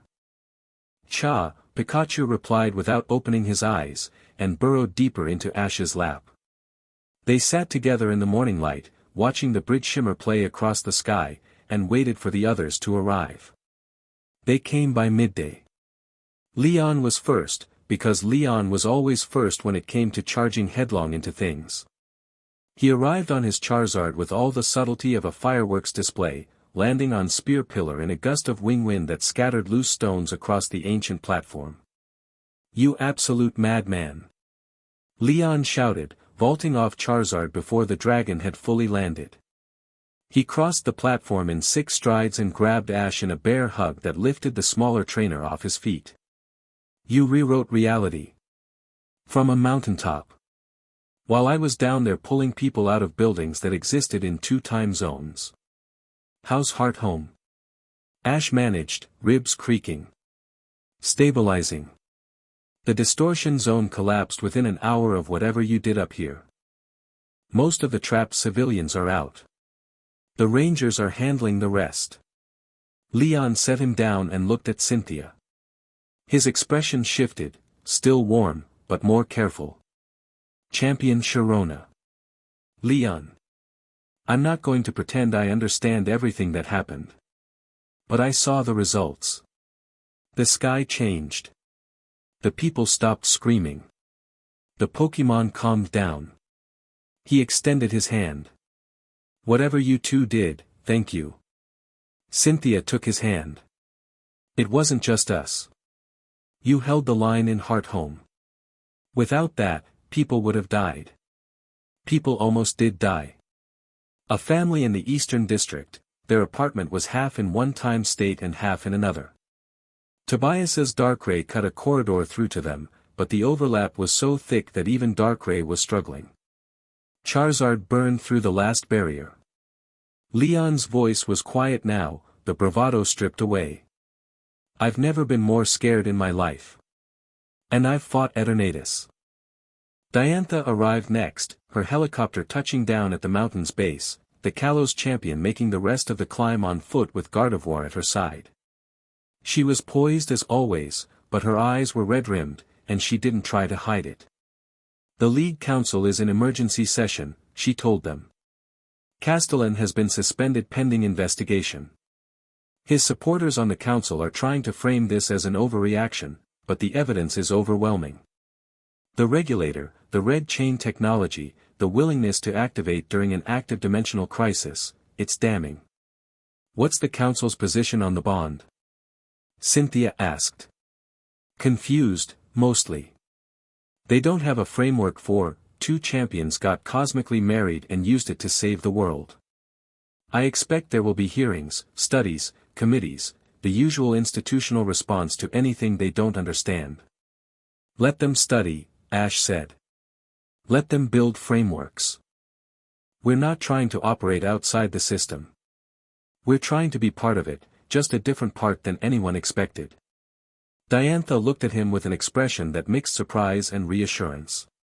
You've changed, Ash. Not really. I just got better at saying what I mean. Tobias arrived last, and he arrived like Tobias, silently, appearing at the edge of the platform as if he'd always been there. Darkrai floated beside him, its single eye surveying the changed sky with something that looked like peace. The bridge, Tobias said, looking at the shimmer. I can feel it. Darkrai can feel it. The spiritual world is close. Closer than it's been in millennia. But not intrusive. Not overwhelming. It's like. He paused, searching for the word. A man of legendary Pokémon and rare language, reaching for poetry. Like hearing music from the next room. You know it's there. You can appreciate it. But it doesn't drown out your own thoughts. That's what we wanted, Cynthia said. Connection without domination. Tobias nodded. He walked across the platform to Ash and stopped in front of him. In our battle, Tobias said, you defeated me 6-0. I have never been defeated that thoroughly. By anyone. In my entire career. You fought well. I fought my best. And it wasn't enough. That should have humiliated me. Tobias's expression shifted, the marble cracking, the serenity giving way to something warmer and more human than Ash had ever seen from him. Instead, it liberated me. For years, I've carried the weight of being undefeatable. The trainer with legends. The man no one could challenge. It's lonely at that altitude. I know, Ash said. And through the bond, Cynthia echoed the sentiment silently. You showed me that there's someone out there who can push me beyond my limits. That's a gift. Tobias extended his hand. I won't call you a friend. I don't know how to do friendship. But I'll call you a rival. And when the world isn't ending, I want a rematch. Ash took his hand. Anytime. Tobias held the handshake for a beat longer than necessary. Then he released it, turned, and walked to the edge of the platform. I'll be around. If the bridge needs defending, if the balance needs maintaining, contact me. Darkrai and I aren't done being useful. He stepped off the edge. Darkrai caught him, and they descended into the mountain's shadow, disappearing as quietly as they'd arrived. Stephen Stone arrived an hour later, climbing the old path alone. No Metagross, no champion's regalia, no polish. Just a man in dusty clothes, carrying the weight of a mistake. He found Ash and Cynthia sitting by the altar. He stopped 10 feet away, as if approaching closer required permission he hadn't earned. I helped Castellin, Stephen said. No preamble, no excuse. I provided data from the Devon Corporation's dimensional research. I supported the regulator project financially and scientifically. I believed, genuinely believed, that a technological solution was safer than an ancient right dependent on 2 individuals. I know, Ash said. When Lance came to shut the facility down, I fought him. Not with Pokemon, with access codes, security protocols, arguments. I stalled him because I was convinced that the regulator was the right choice, and that you and Cynthia were making a mistake. I know. Stephen's composure cracked. I was wrong. I stood in a control room and watched Castellin calculate acceptable casualties, real people, real Pokemon, numbers on a screen, and I realized that I'd let my faith in systems blind me to the humans inside them. Ash stood up and walked to Stephen. He stopped in front of the Hoenn champion and looked at him, not with anger, not with judgment, but with the clear-eyed honesty that had become his defining trait. You were wrong about the method, Ash said. But you weren't wrong about the concern. The bond does create a power imbalance. 2 people shouldn't have unilateral control over the dimensional barriers. That's a legitimate problem. Stephen blinked. You agree with me? Partially. The solution isn't to prevent the bond, it's to build accountability around it. Institutional partnership, not institutional control. The bond handles the spiritual infrastructure. The League handles the political infrastructure. We work together. That's remarkably reasonable. Ash shrugged. I've been told I'm growing as a person. Stephen's eyes went to Cynthia. She met his gaze with an expression that was cool but not hostile. I'm sorry, Stephen said to her. For all of it. I know, Cynthia said. Come to the next council meeting. We're going to need structural thinkers, and despite your recent choices, you're still the best systems architect in the League. Stephen's surprise was visible. You want my help? I want your expertise. Trust will take longer. She paused. But it starts somewhere. Stephen nodded. He looked older than he had a week ago, the polish gone, the certainty gone, replaced by something rawer and more honest. Thank you. Both of you. He turned and began the descent. At the path's edge, he stopped. Ash. Yeah. For what it's worth, you're the first person who's ever beaten me in an argument by being kind. It's disorienting. Get used to it. Stephen almost smiled. Then he was gone, following the old path down the mountain, back to a world that had changed while he wasn't looking. The afternoon settled over Spear Pillar like a held breath. The champions had come and gone. The crises were contained. The bridge held steady, its shimmer playing across the sky like aurora borealis made permanent. Reports trickled in through Ash's phone, Heart Home recovering, the distortion zones fully stabilized, the regulator facility secured by Lance and a team of rangers, Castellin in custody pending the council's decision. The world was, for the moment, saved. Ash and Cynthia stayed at the summit until the sun began its descent, painting the sky in oranges and golds that blended with the bridge shimmer until the boundary between physical light and spiritual light was impossible to distinguish. They didn't talk much. They didn't need to. The bond carried their presence to each other in a constant, quiet stream, not invasive, not overwhelming, but comforting. The awareness of another consciousness beside your own, a steady warmth that said you are not alone and meant it at a level that no words could reach. Pikachu woke up at sunset. The little mouse stretched, yawned, looked around at the altered sky, the glowing altar, the two humans sitting together with their shoulders touching, and made a sound that roughly translated to, "I assume I missed everything important." "You took down Darkrai," Ash told him. "That part was important." Pikachu's expression clearly communicated that he knew what he'd done, didn't need to be reminded, and would like dinner at his earliest convenience. "Come on," Cynthia said, standing, offering her hand to Ash. "There's an old woman in Celestic Town with berry stew, and I made a promise." Ash took her hand and stood. The altar pulsed behind them, soft and steady, its ancient purpose fulfilled in a way its creators never imagined. The Hollow King's presence was there, faint, woven into the bridge, a guardian once more. Ash could feel the entity's awareness like distant music, and in it, something that felt remarkably like contentment. They descended the mountain together. The old path was clearer now, the wards restored by the bond's energy, the distortion creatures gone, the overlap stabilized into gentle shimmer rather than chaotic bleed. The forest smelled like pine and something sweeter, spiritual world scent leaking through the bridge, alien and beautiful, the fragrance of a dimension that humanity was only beginning to understand. Halfway down, Cynthia stopped. "Ash." "Yeah." She turned to him. In the fading light, with the bridge shimmer in her eyes and the bonds singing between them, she looked like something out of the murals, ancient and modern, mythic and human, impossibly real. "I need to say something. While we're here. While the mountain is listening."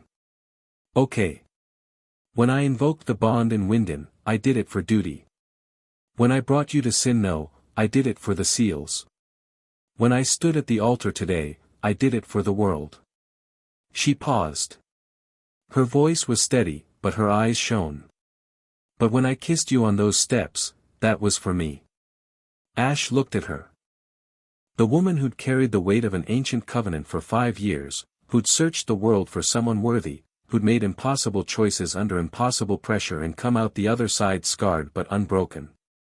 "For the record," he said, "everything I did today was for the world. But also for you. I don't think those are different things." She kissed him again. This time, Pikachu was on the ground instead of in Ash's lap, so there was no interruption, just the two of them, on a mountain path, in the fading light, with the world they'd saved stretching out below them and the bridge they'd built shimmering above. It was messy and imperfect and bruised. It was earned. It was real.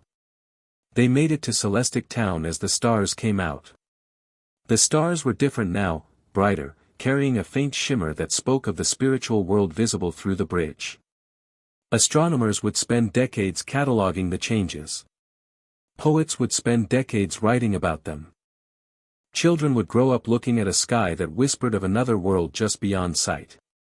The old woman's restaurant was exactly as Cynthia had described, small, warm, with checkered tablecloths and birthday candles stuck in empty wine bottles. The owner, a wizened Celestic elder named Hannah, took one look at them, dusty, exhausted, holding hands, accompanied by a Pikachu who immediately claimed the warmest spot near the kitchen stove, and nodded as if she'd been expecting them. "2 bowls," she said. "And bread." "Sit." They sat. The stew was extraordinary, thick, rich, made with berries that Ash had never tasted and bread that was warm from the oven. They ate in companionable silence, the bond humming between them, the world turning outside the windows, the stars shimmering with the light of 2 worlds. "Cynthia," Ash said, halfway through his second bowl. I just realized something." "What?" "You proposed to me in front of 100,000 people and a global television audience. We fought through a dimensional crisis, I negotiated with a god, we rewrote the fundamental structure of reality, and then we came to a tiny restaurant for stew." He grinned. "This is the best first date I've ever been on."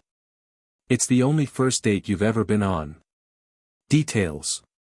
She kicked him under the table. He caught her foot between his ankles. Pikachu, by the stove, opened one eye, assessed the situation, and went back to sleep with the satisfied expression of a creature who had known this was going to happen all along.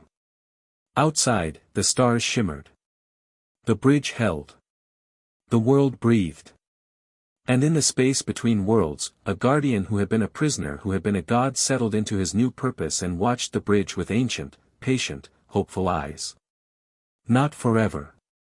Nothing was forever. The bridge would need maintenance, the balance would need tending, and the partnership between worlds would face challenges that none of them could predict. There would be political battles and philosophical debates and the slow, grinding work of building new institutions around new realities. There would be threats, because there were always threats, and Ash Ketchum had never known a world without them. But that was tomorrow's problem. And tomorrow was something Ash had always been good at. Tonight, there was stew. There was warmth. There was a woman sitting across from him whose eyes held the shimmer of the bridge and the depth of the bond and the quiet, fierce, hard-won joy of someone who had finally found the thing she'd been searching for. And there was Pikachu, snoring by the stove, dreaming of thunderbolts and Darkrai and the wild, impossible journey that had brought them all here, to this place, to this moment, to this beginning. Because that's what it was. Not an ending. A beginning. The end. Thank you for watching this video. Please be sure to subscribe to our channel and like this video.